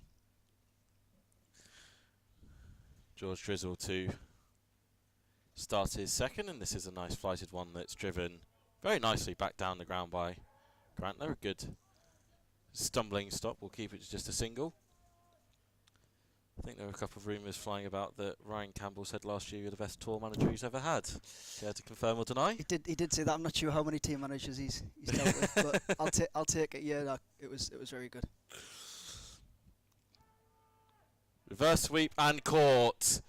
Waits trying the reverse sweep. Giselle flighted it in a bit fuller, a bit flatter. Not really the ideal ball you want to be trying to reverse sweep to, and Waits pays the price with a reverse sweep, and Colin Ackerman poaches a simple catch at slip. 74 for 3. Now Durham Uni. Waits has to go for 29 off 60 deliveries. Yeah, fast hands from Ackerman. He's a very good addition, Rob, isn't he, to this Durham team? I know you've spoken about it quite a bit over the last couple of days, but him and that Durham batting lineup, it's a very good addition.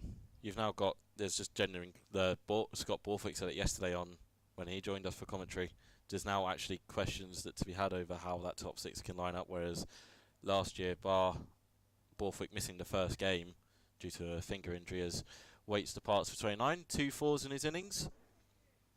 Apart from Borthwick missing the first game and coming back in for the home opener to Worcestershire, that top 6 didn't change throughout the entire season. So now, you know, that competition for places, no doubt Ryan Campbell, if we can try track him down and get him on commentary, we can get his viewpoint on it. But from the outside point of view, the competition for places should hopefully raise everyone's game.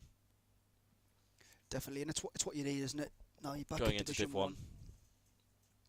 You want them competition for places. You look at the big clubs in that division.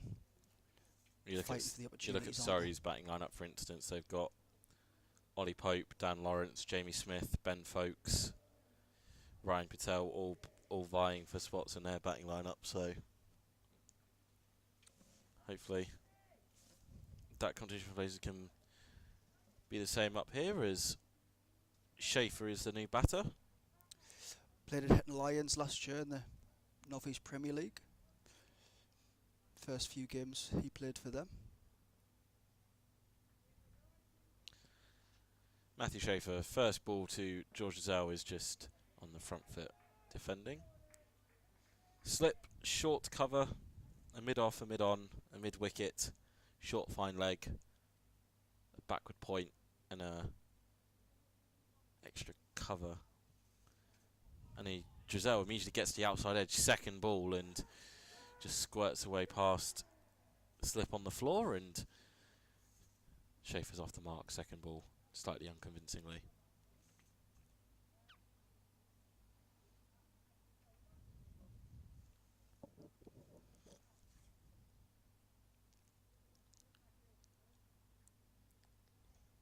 Two balls left of Giselle's second over. This one's fired in, and I think a fine touch on the underside of Grantler's bat, and that will run away to the fence for 4, and the umpire's signal was byes. So how did the opportunity to go back to Zimbabwe come about? Because obviously last year the squad went for Ryan Campbell's first pre-season, and that was a successful one. Was it just a mutual carrying on of that relationship? Yeah, obviously Chief Executive Tim Bostock has strong relationships with Cricket Zimbabwe. And they were very keen for us to visit again, and the hospitality that you receive in Zimbabwe as Drizzle comes in. This one's just defended off the back foot to end The over 79 for 3 with the wicket of. Yeah, I mean, Cricket Wickets. Zimbabwe, they really want you there. They want more English counties there. We saw Derbyshire visiting 2020 Glamorgan last year. And with the introduction of Durham in the T20 competition, I think the aim is for hopefully more English counties to visit in the coming years. I mean, the facilities are outstanding and the hospitality levels is like an international touring team, really, how well they look after you. So you can't complain being there. Facilities good. Opposition in March and February is, you're not going to get that in England, are you? So No. so Any game time is exactly. valuable. And people have spoke about the opposition, but the opportunity for the lads to get out there and continue from where they left off last year is important. And Especially for those fringe guys, someone like Bushnell is in over the wicket, and this one is just pushed out to the offside. You know, spoke about Ollie Gibson and yeah, Ollie Gibson. Stanley McAlinden and these guys that didn't experience a lot of first team cricket. Obviously, they're in and around the squad, but didn't get many chances to get onto the playing field last year. The ability to get some first team cricket on is about to be under Scott Borthwick's captaincy, and guys like Ben McKinney as well, who's probably the closest to being there. As again, this one just pushed to backward point for no run. Exactly, and the added value of first class games out there, it adds something extra to the match situation, I guess, that the guys are adding to their career stats, and that's nice, having that opportunity in pre-season to be playing proper first class cricket.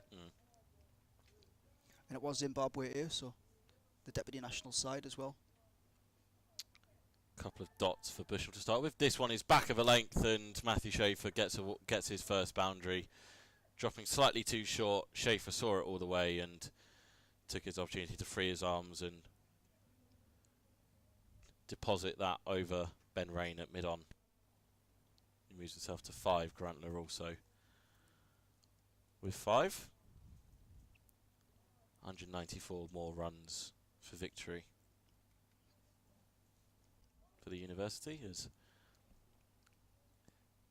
Bushnell is in and just pushed out to Coughlin at a more traditional point.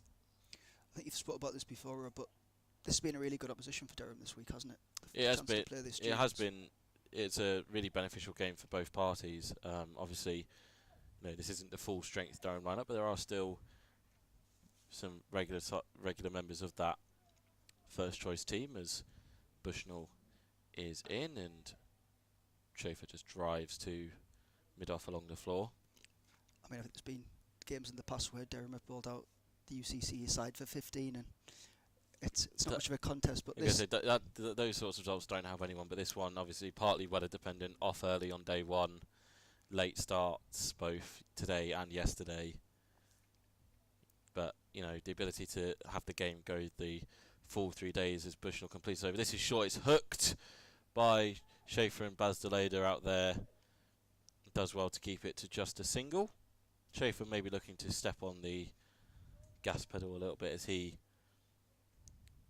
will retain strike for the next over.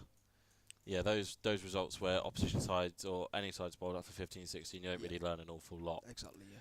about your game and where you kind of stand in relation to where your career's at for the university guys, and also for the Durham guys. If you bowl a university side out for 15, it's your professional cricketers. It's kind of slightly, no one's really raising their eyebrows a lot over that. So, And the matches had first class status in them days as well, so some nice records for some of the lads. I think Matthew Potts decided he's going to take a chance to be 12th man for a little bit, just running out. I think the pads for Michael Jones is going to go in under the lid for Drizzle. 2 overs, no maidens, just the 3 runs, and obviously that wicket of Waits in his last over. Trying to reverse sweep a ball that was too full and straight into the hands of Ackerman. Yes, we're one of 3 warm-up games being played today around the country. I'm just having a look. Surrey, Kent. Only 4.1 overs possible today at the Key Oval due to rain and Nottinghamshire v Cardiff UCCE at Trent Bridge. Nottinghamshire 444 for free they posted, declared. Schaefer's punching this one off the back foot, but straight at the bowler.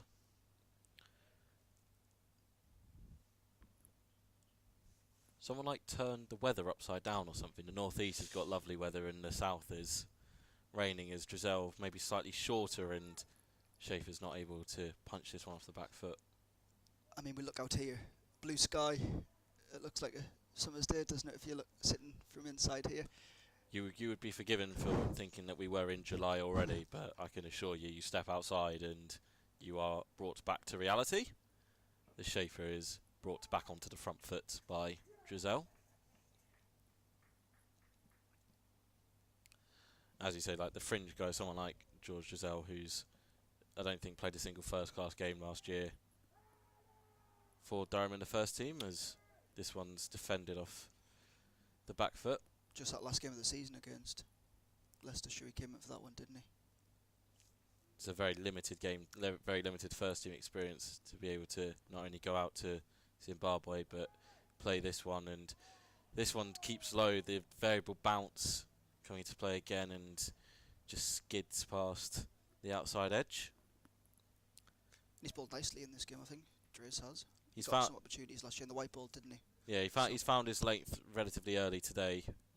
Took a while to get settled yesterday, but a lot more consistent here. And his first maiden of the innings, 84 for 3 off 25. Just over 10 minutes until the tea break as well.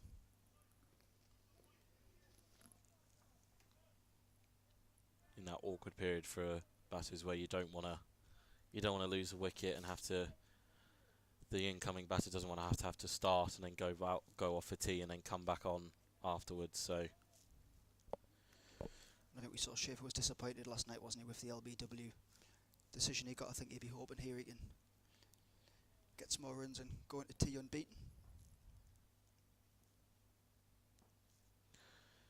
Bushnell steams in for the start of his third over, and he's met by a glorious back foot punch from Nikhil Grantler, and he'll be stopped just inside the fence. They'll come through for 2.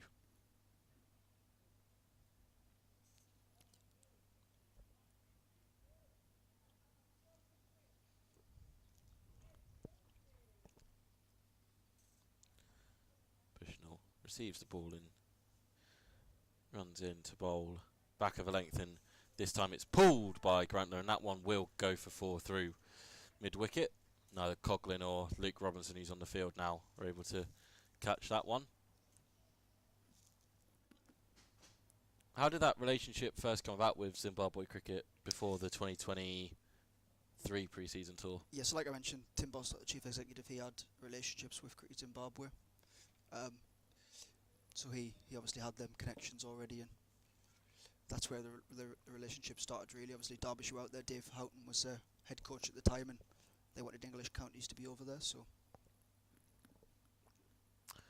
Bushnell was in, he's fuller this time, and his gentle punch off the back foot, and poor fielding will allow a couple of buzzers to be had.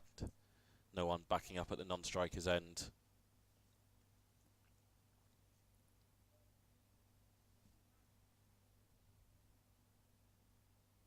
Adds another 2 to the scoreboard.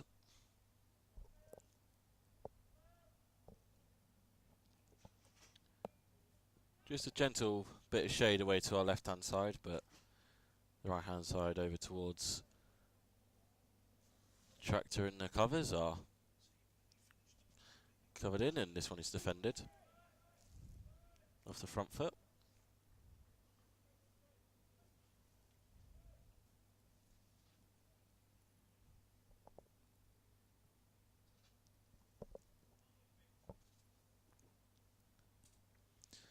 Two balls left in the 26th over.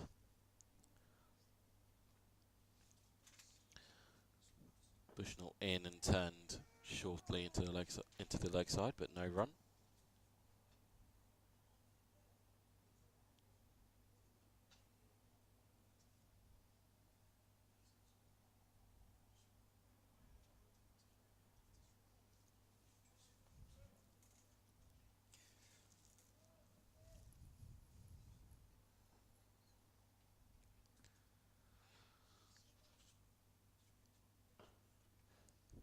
There'll be a dot to end the over. 8 from it, 92 for 3. 185 required runs for victory. Yeah, so just a reminder for those that are watching on the YouTube channel, we have been testing the Durham live stream over the last few days, testing some different camera angles and obviously this commentary as well. So hopefully you have enjoyed it. As always, please let us know your feedback, thoughts on our YouTube channel. Drop yourself a comment. That would be much appreciated as well. Very well rehearsed, Sam. Very well rehearsed.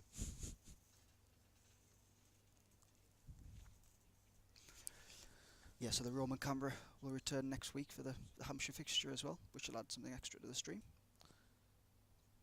Giselle back on a good line and length, and Schaefer's just brought forward to defend.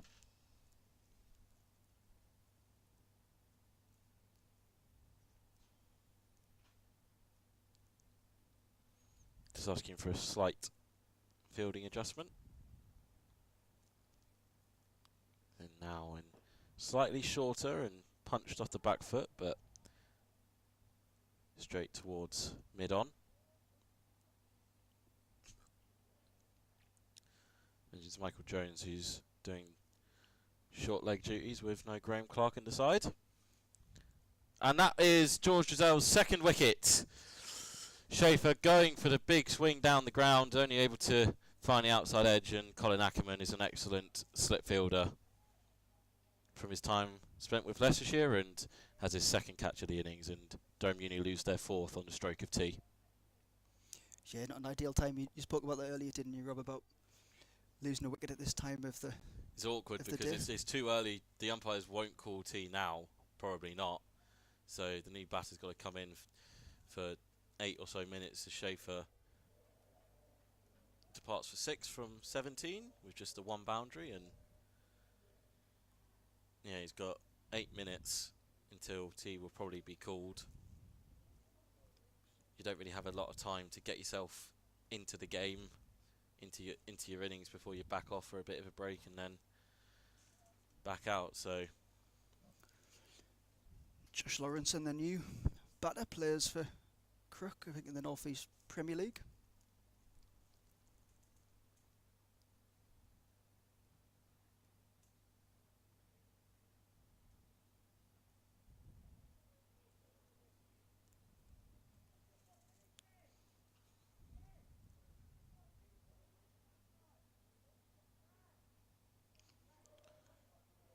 Josh Lawrenson on strike with his red helmet. Very distinctive, very easy to mark out.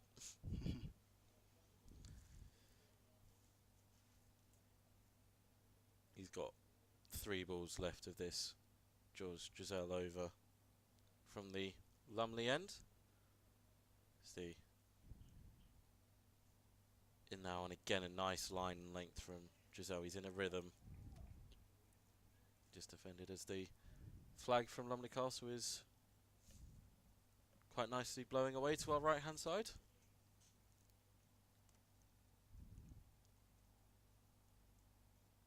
Glorious sunny afternoon in Chester Street, bar the weather, as Lawrenson again just pushes to McKinney in the covers.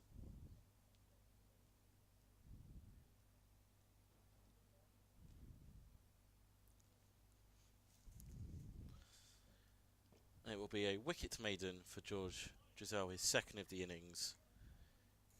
4 overs, 2 maidens, 2 for 3. Read his figures. Very impressive start to second innings.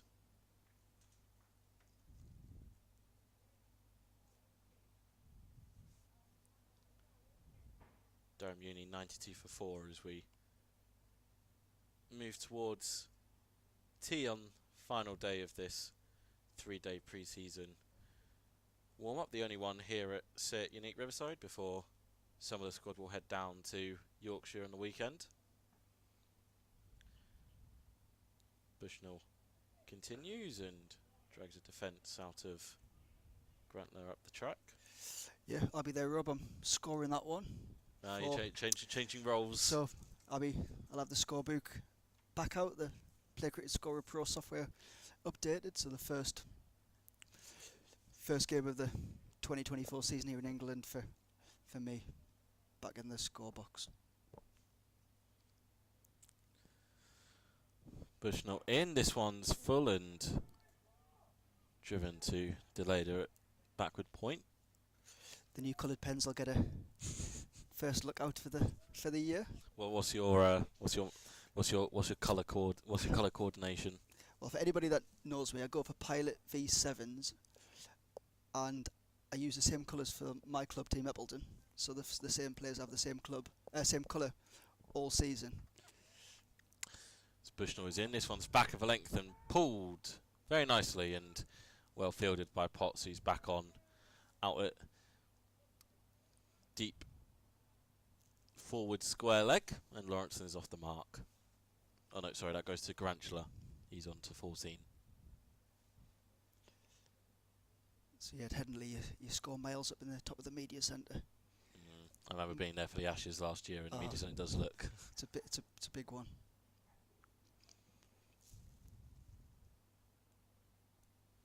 It's Bushnell in and defended into the offside. Yeah, I was fortunate to watch our very own Mark Wood play a part in the winning partnership with Chris Wokes as England got their Ashes campaign back on track, only for the Manchester weather to put a halt to potentially leading to a series decider down at the Oval. Yeah, he bowled very quick, didn't he? That spell. It's Bushnell's in, and this one is driven gloriously by Lawrenson. That's a nice way to get off the mark with a lovely punch through extra cover for 4. Yeah, I went with one of my friends and we went to a pub and they were showing the. So we went up on day 3 and we found this pub, we went in and they were showing the game, and you could just, I think as well, watching it at home on like day 1, you could just tell that as soon as he got given the ball by Ben Stokes, there's a buzz in the crowd, there's an immediate lift. Oh, yeah. Johnny Bairstow had taken 3 or 4 more steps back from his wicket from his normal position of where he was for Anderson and Broad, and just does something different as Bushnell's in, and this is short and bounces on the after it's gone past Lawrenson. 5 from that over, 97 for 4. And hopefully we might have the opportunity to see Woody pull on some Durham Whites this season. Hopefully. Well, we saw him at Media Day last week, didn't he? Getting very much involved. I was not expecting that. I saw you had your seating plan noted out, and I got a glimpse and I saw Mark Wood's name. I was like, surely there's no way he rocks up, and lo and behold. Yeah, he's just got so much energy about him, hasn't he? Whenever he comes to the. It was my first time seeing him in person. Everything that he was like, that I've seen him on TV, he's exactly the same. Yeah, great guy, Mark Wood. In real life, and it's easy to see why everyone loves him and why he's such a big character. As Giselle's in, and Grantula, nice use of the feet down the track. Punch down to long on for a single. Probably be the last over before tea. Rate currently sitting at 3.5 for the University, who've gone well in this session but have been pegged back at times, and Lawrenson just pushes out into the offside. Yes, Borthwick said yesterday that it's completely the ECB's decision as to when, if and when both Stokes and Wood will be available, as this is slightly pushed through by Driz, but no run. Obviously Ben Stokes' last run out in Durham Whites was that Worcestershire game. Where, who was it, Josh Baker, who was the unfortunate spinner who got the 5 6s and a 4. Yep. I think Stokesy messaged him after, didn't he? Just saying apologies. Yeah. You actually bowled pretty well. It's just one of those things that happens, and I think Mark Wood is a year before that. You'll know more than I will. Yeah. This one defended for Woody's last appearances in I believe Durham it was Whites. 2021 against Warwickshire. Was it on the road or here? Yeah, it was here. He did play the Derbyshire game the following week. But I think that's the last time we saw him. Another defence into the offside, I think, as everyone's just playing for this final ball and have a quick break for 20 minutes as clock reads 20 to 4 away to our left-hand side on the scoreboard. Last ball of the session, and Giselle wants deep mid-wicket, bringing in, and he's picked up a wicket. Lovely stuff from George Giselle. Pitch outside, off stump, gets a nice bit of turn back through the gate, and that is a lovely way to end the session for him. He's picked up his 3rd wicket. He's found a rhythm nice and early on in this innings, and a lovely bit of turn there at the wicket. Big wicket that. Lawrenson's one of the key batters, isn't he, in this university side. Yes, indeed. Just a 1-4 for him as he departs 4-4.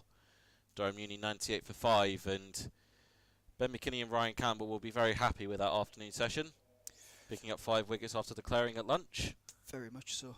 And a very real chance of victory this evening.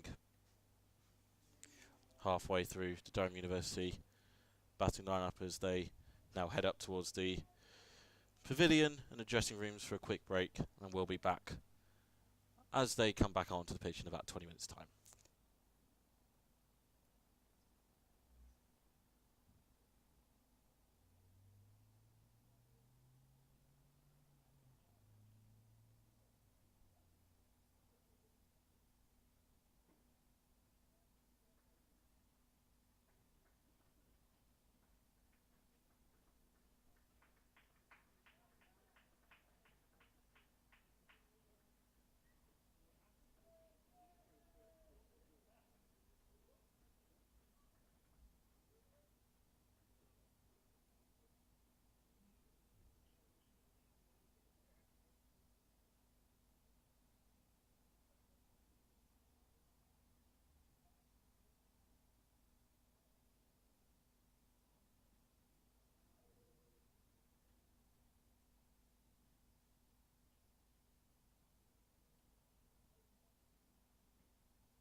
Nice maiden over from Paul Coughlin to kick off final session of this 3-day warm-up game between Durham Cricket and Durham UCCE. Brief match rundown. Durham Cricket declared 350 for 4 on tee at day 1. Durham UCCE 190 for 7 declared in reply, setting up this final day nicely. Durham added another 116 to their lead before declaring at lunch, and Durham UCCE now currently 99 for 5. And it's going to be George Rizal to carry on from the Lumley end after a very good spell just before tea. He picks up where he left off, a good line and length to Nikhil Garantla. Still just a one slip in play. Michael Jones has got the pads on, but not the helmet. He's at a short, fine leg to start. Giselle's in. This is pushed through the air a bit more and just pushed out by Garantla.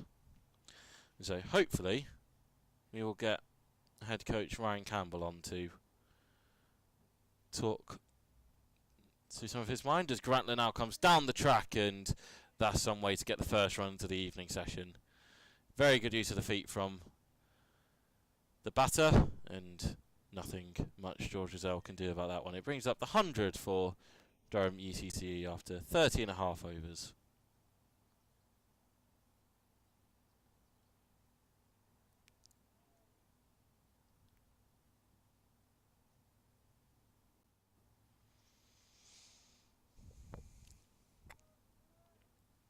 Rizal in this one again, slightly flatter through the air and just pushed out into the leg side.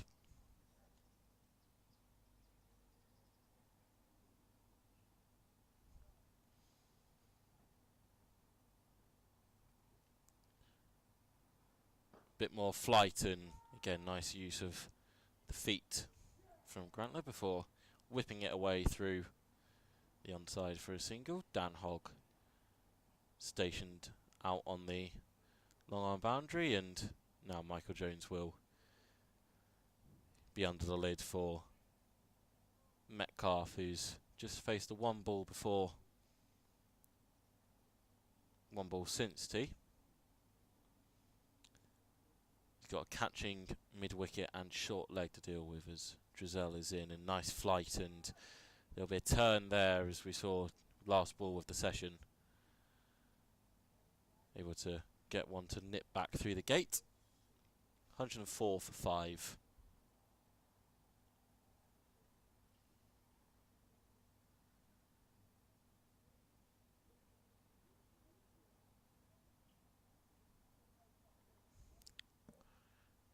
Looks like it'll be 2 slips in play for Paul Coughlin from the Finkel end.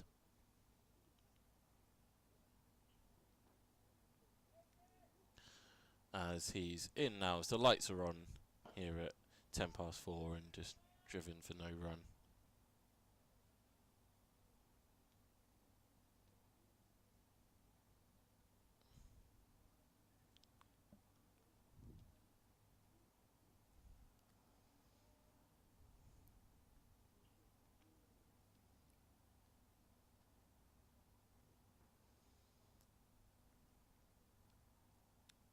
Right arm over from Coughlin, back of a length, and Garantla sees it early. Just flicks it to Johnny Bushnell at deep square.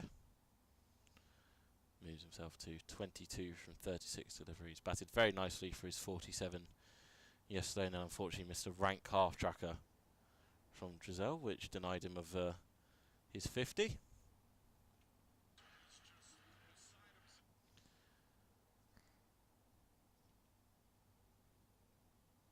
Just the single so far, as this is full and just pushed back up past Coughlin's half-hearted attempt to stop it with his hand in his follow-through. 4 here on the 28th of March of the Durham Cricket YouTube channel. Just testing out our live stream coverage ahead of kicking off the season proper next week. As Coughlin is in, and this is off the back of the bat, and I think might actually be a little shot on the helmet, and I think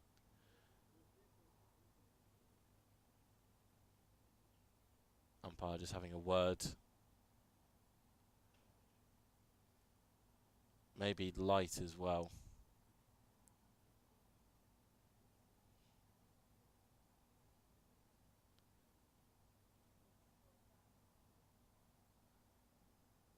As have a brief pause as Metcalf goes through all the necessary tests to rule out a potential concussion, so we'll step aside and be back once play resumes.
Well, after Metcalf has been checked out for a head injury, it's umpires have stepped in and said due to the light conditions,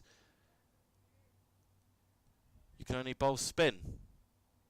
So Paul Coughlin will abandon his long run up and fast medium for some off spin, and almost picks up a wicket first ball. Appeal for caught behind, and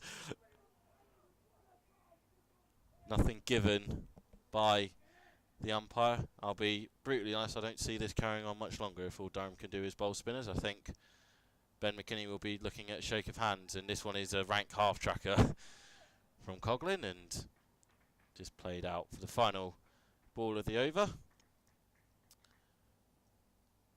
105 for 5. As it does seem as if the directions come in from the umpires that Durham will only be allowed to bowl spinners, and to be brutally honest, this is not as bad as it was on day one when Potts and Rain were allowed to bowl. So I've got no idea what's going on out in the middle, but They're umpires for a reason. There's a reason I'm sat here in the commentary box. Maybe see some Colin Ackerman, who's the other spin bowler in the lineup. He's a part-timer, but would be good to turn his arm over and get a few revs in before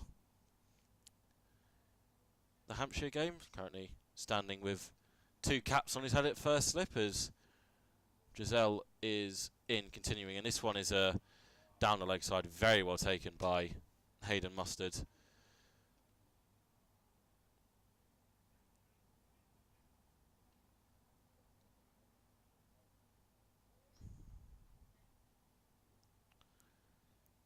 Giselle's in and punched off the back foot to short mid-wicket. It's Ben Rain who's in that catching position.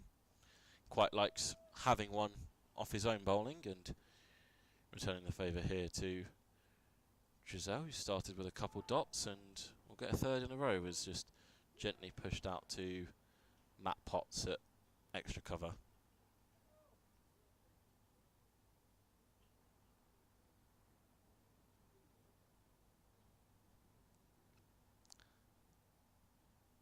Slightly shorter from Giselle, and just turned around the corner for a single as Paul Coughlin takes a little bit out of the turf as he attempted to stop it.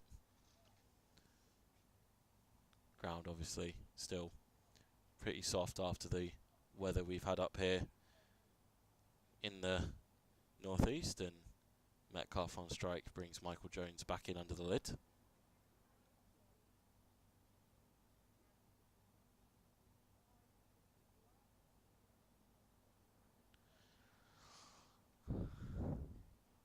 Slip and short leg for Metcalf as he faces Giselle and just turns him round the corner to short, fine leg.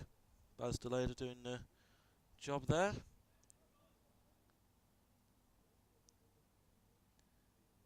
And Giselle in to finish the over is just defended off the back foot by Metcalf. End of the over, just a single from it, 106 for 5, and it will indeed be Colin Ackerman to take over from Paul Coughlin. And I do wonder how much longer this will carry on for before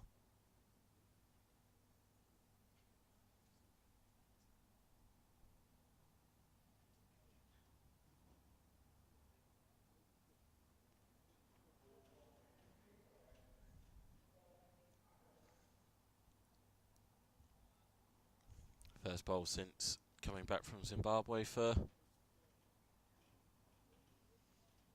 Ackerman, who looking to be a good addition to this setup that Ryan Campbell's got, and he's in right arm over the wicket, fired in nice and flat and just out to McKinney at a more standard mid-wicket.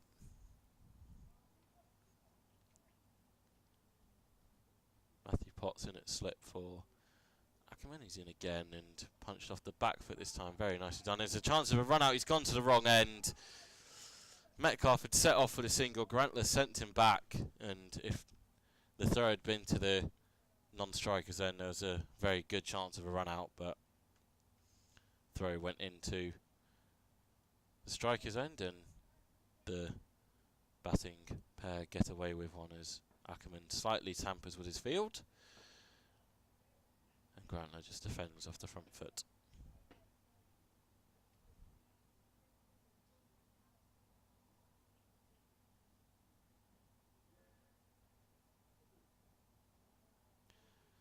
Ackerman in and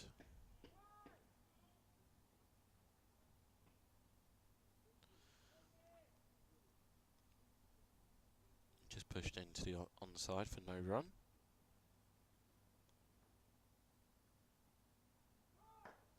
Clipped nicely through the onside by Grantler. Big Dan Hogg gives chase and will be a couple.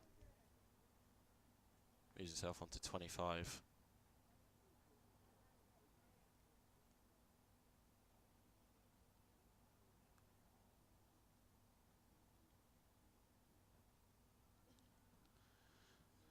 Final ball of Ackerman's first over from the Finkel end. Short, pulled, but straight to Hogg at mid-on. 108 for 5.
Giselle in, and Metcalf uses his feet to get to the pitch of the ball.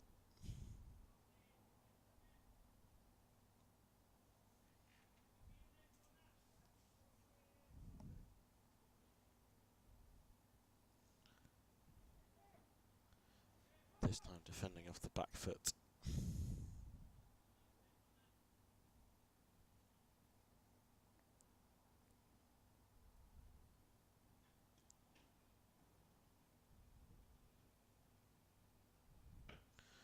Cow corner is vacant and Metcalf has got all of that.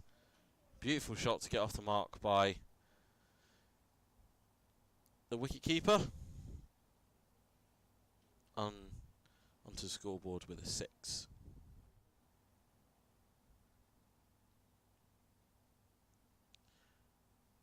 Tries to go again, struck on the back pad and it's not 2 6s in a row. Drizel strikes, he has 4 for. Trying to eye up cow corner again. The temptation was too much for him and he's missed one on the back pad, and Metcalf has to go.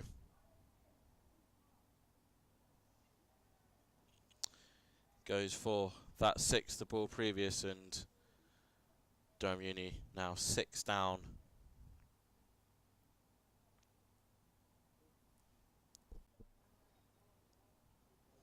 As the cloud begins to turn from blue to grey overhead.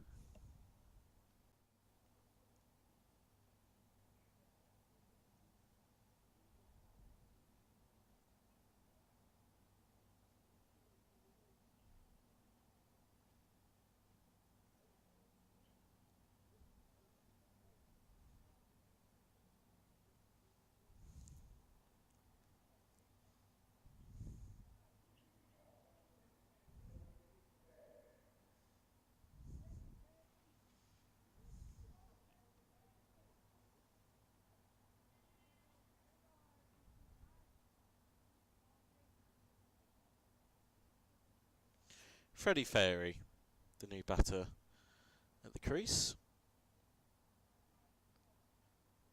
Taking a guard on middle and off, it looks like. He's got 2 balls left of this 8th over from Giselle, who's returned very impressive figures of 4 for 16 with 2 maidens so far. Trying to find a 5 for, as he's got Fairy in his sights, and this one keeps flat and Fairy does well to get his bat down on it in time.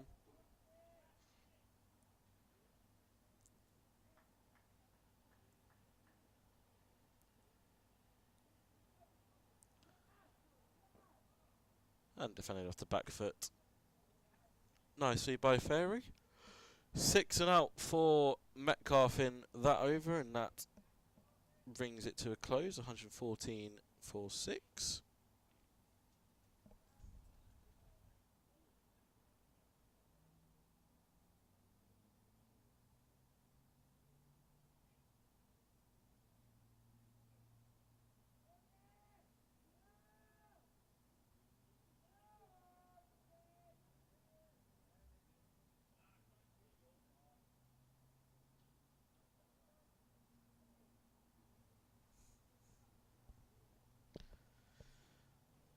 Ackerman in, and Grantler uses his feet well, pushes it down to Hogg at wide long on, and they'll jog through for a single. To approach half 4.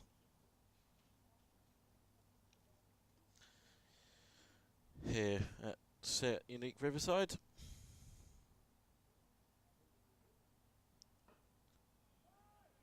Defended up the track.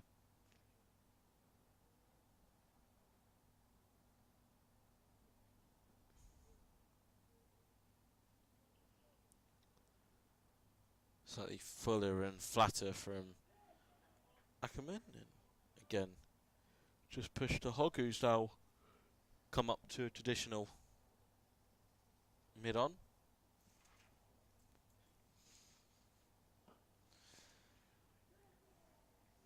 Special guest has made his way round, and 2 balls left of Colin Ackerman's over.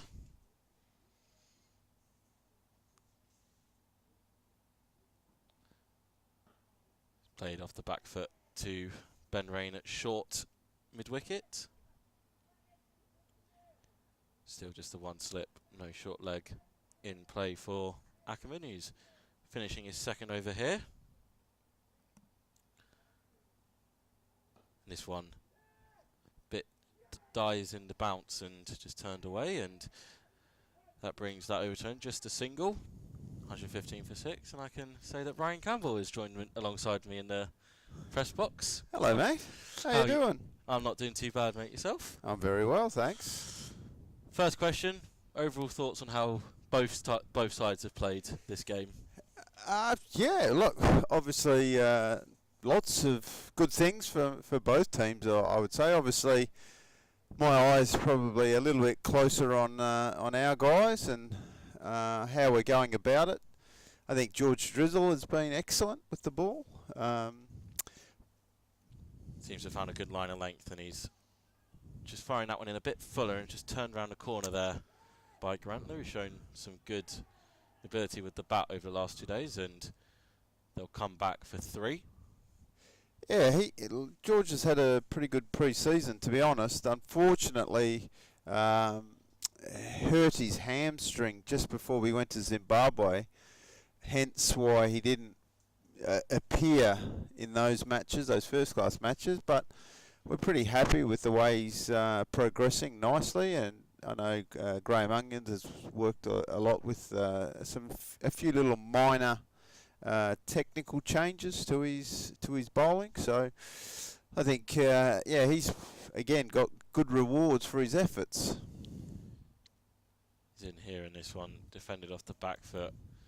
Seems to have found his rhythm nice and early here this afternoon compared to yesterday. Took him a little bit longer, but as soon as he gets into that rhythm, he's been impressive and looking to pick up a 5 for here, and just flicked off the back foot. And we've spoken about it multiple times on commentary.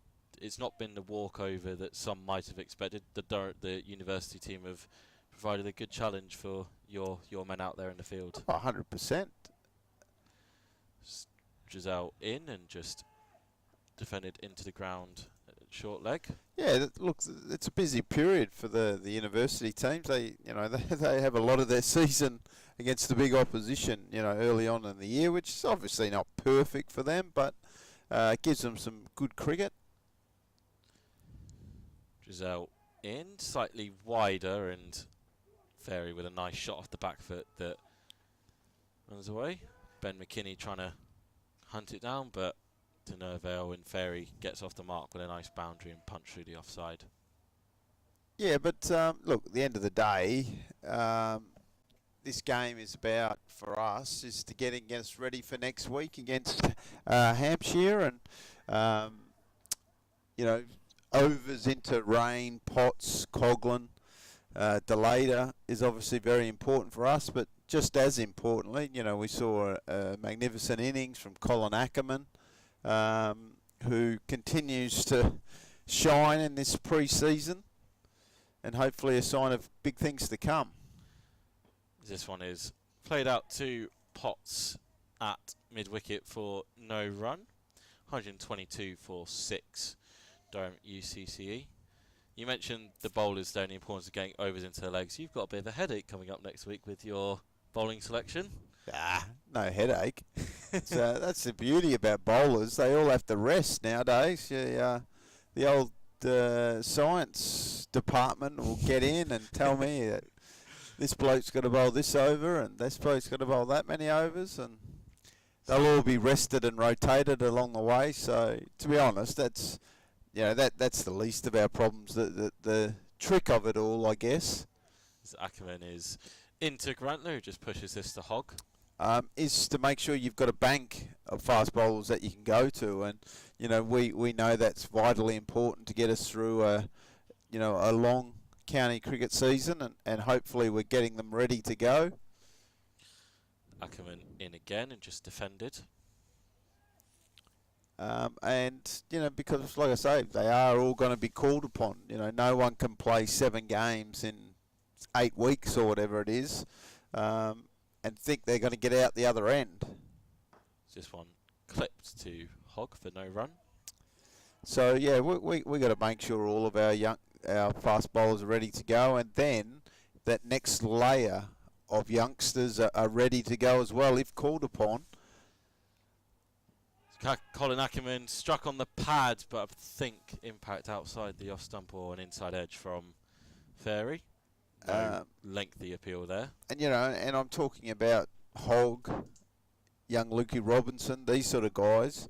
Ollie Gibson's had a really good pre-season and bowled beautifully in Zimbabwe. Unfortunately, he's got a bit of a sore ankle at the moment, but we expect him to bounce back pretty quickly. So, they have to be ready because they will be called upon at some point, I've no doubt. This one is lofted down the ground. Nice shot from Fairy. No men back on the fence, and finishes the over with a 4, 127 for 6. Talked about a fair few guys there. The only name we haven't mentioned is Scott Boland coming over. Scotty Boland, yeah. Coming over this week. When was that kind of set in works to try and prize him for the season? Last year. I think both Marcus and I were very clear that once we felt we were a big chance to get promoted, then we had to make sure that we got what we wanted, to take us into the county championship. And Scotty Boland was one that both of us sort of was jumping out of our skin to get a hold of. And so, Marcus was straight onto the phone and started the conversations. Giselle pushes this one in short and flat and just played out to cover. And also knowing that, Australia have some time off this year, and you've seen a lot of them, signed up, and unfortunately a lot of them are getting told they can't play as much as they wanted to play, which is the way of the world at the moment. As Giselle is in, and this is played off the back foot.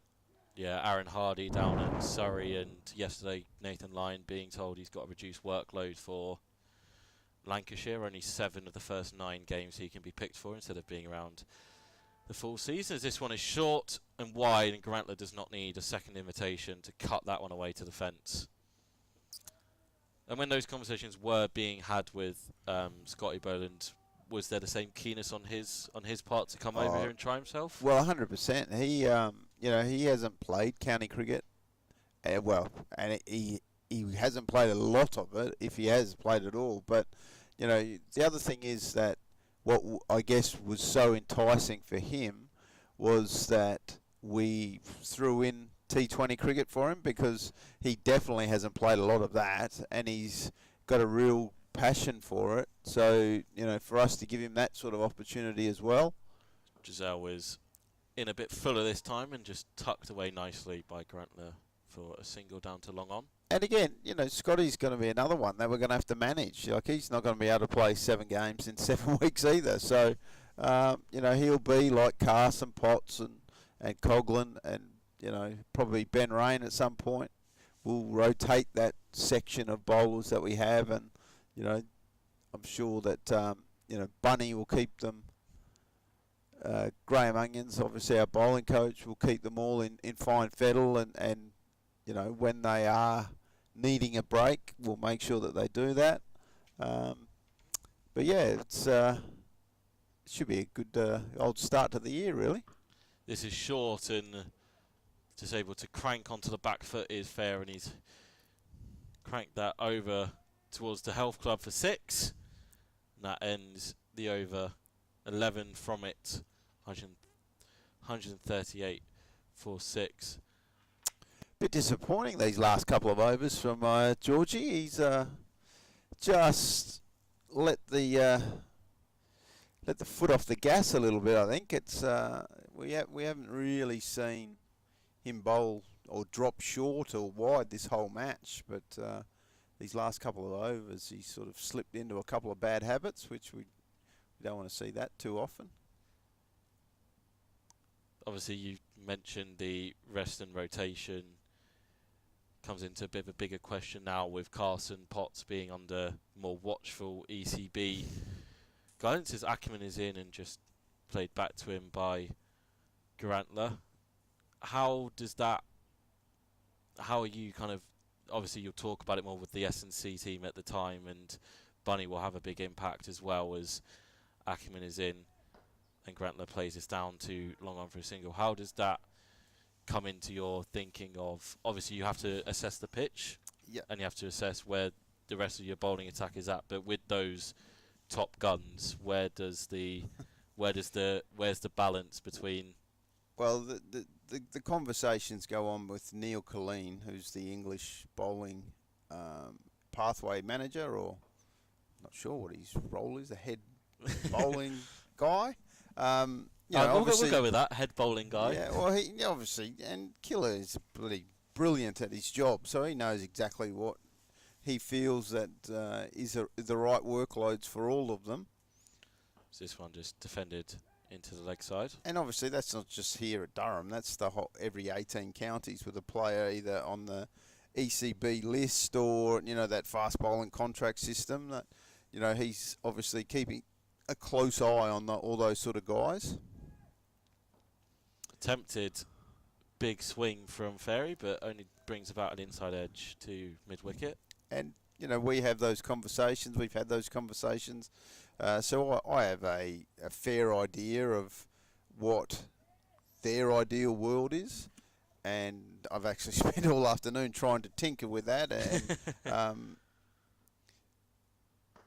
trying to get the balance between our needs, their needs, what ground we're at, what does it look like, in a perfect world. And of course I'm doing all this without an injury, so that's a perfect world. If someone gets injured, obviously everything you tear it up and everything gets thrown out the window, like you say. It's and that's going to happen quite often.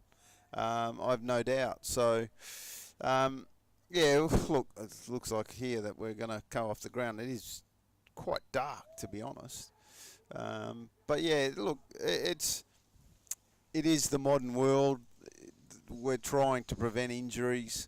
We're doing the best we can with it. Is it work? Does it work? Is it a pure science? I'm not convinced. But it's better than just us saying, oh yeah, well we're going to bowl everyone into the ground, and then you end up with nothing. Yeah. So we're doing our best with what we've got and the information, and that's the thing. It's all about information. And Sam Clark, our S&C guy, is brilliant at bowler loads, their impact ratings, all this sort of stuff, how hard they're putting themselves through, are they ready to go, are they not ready to go.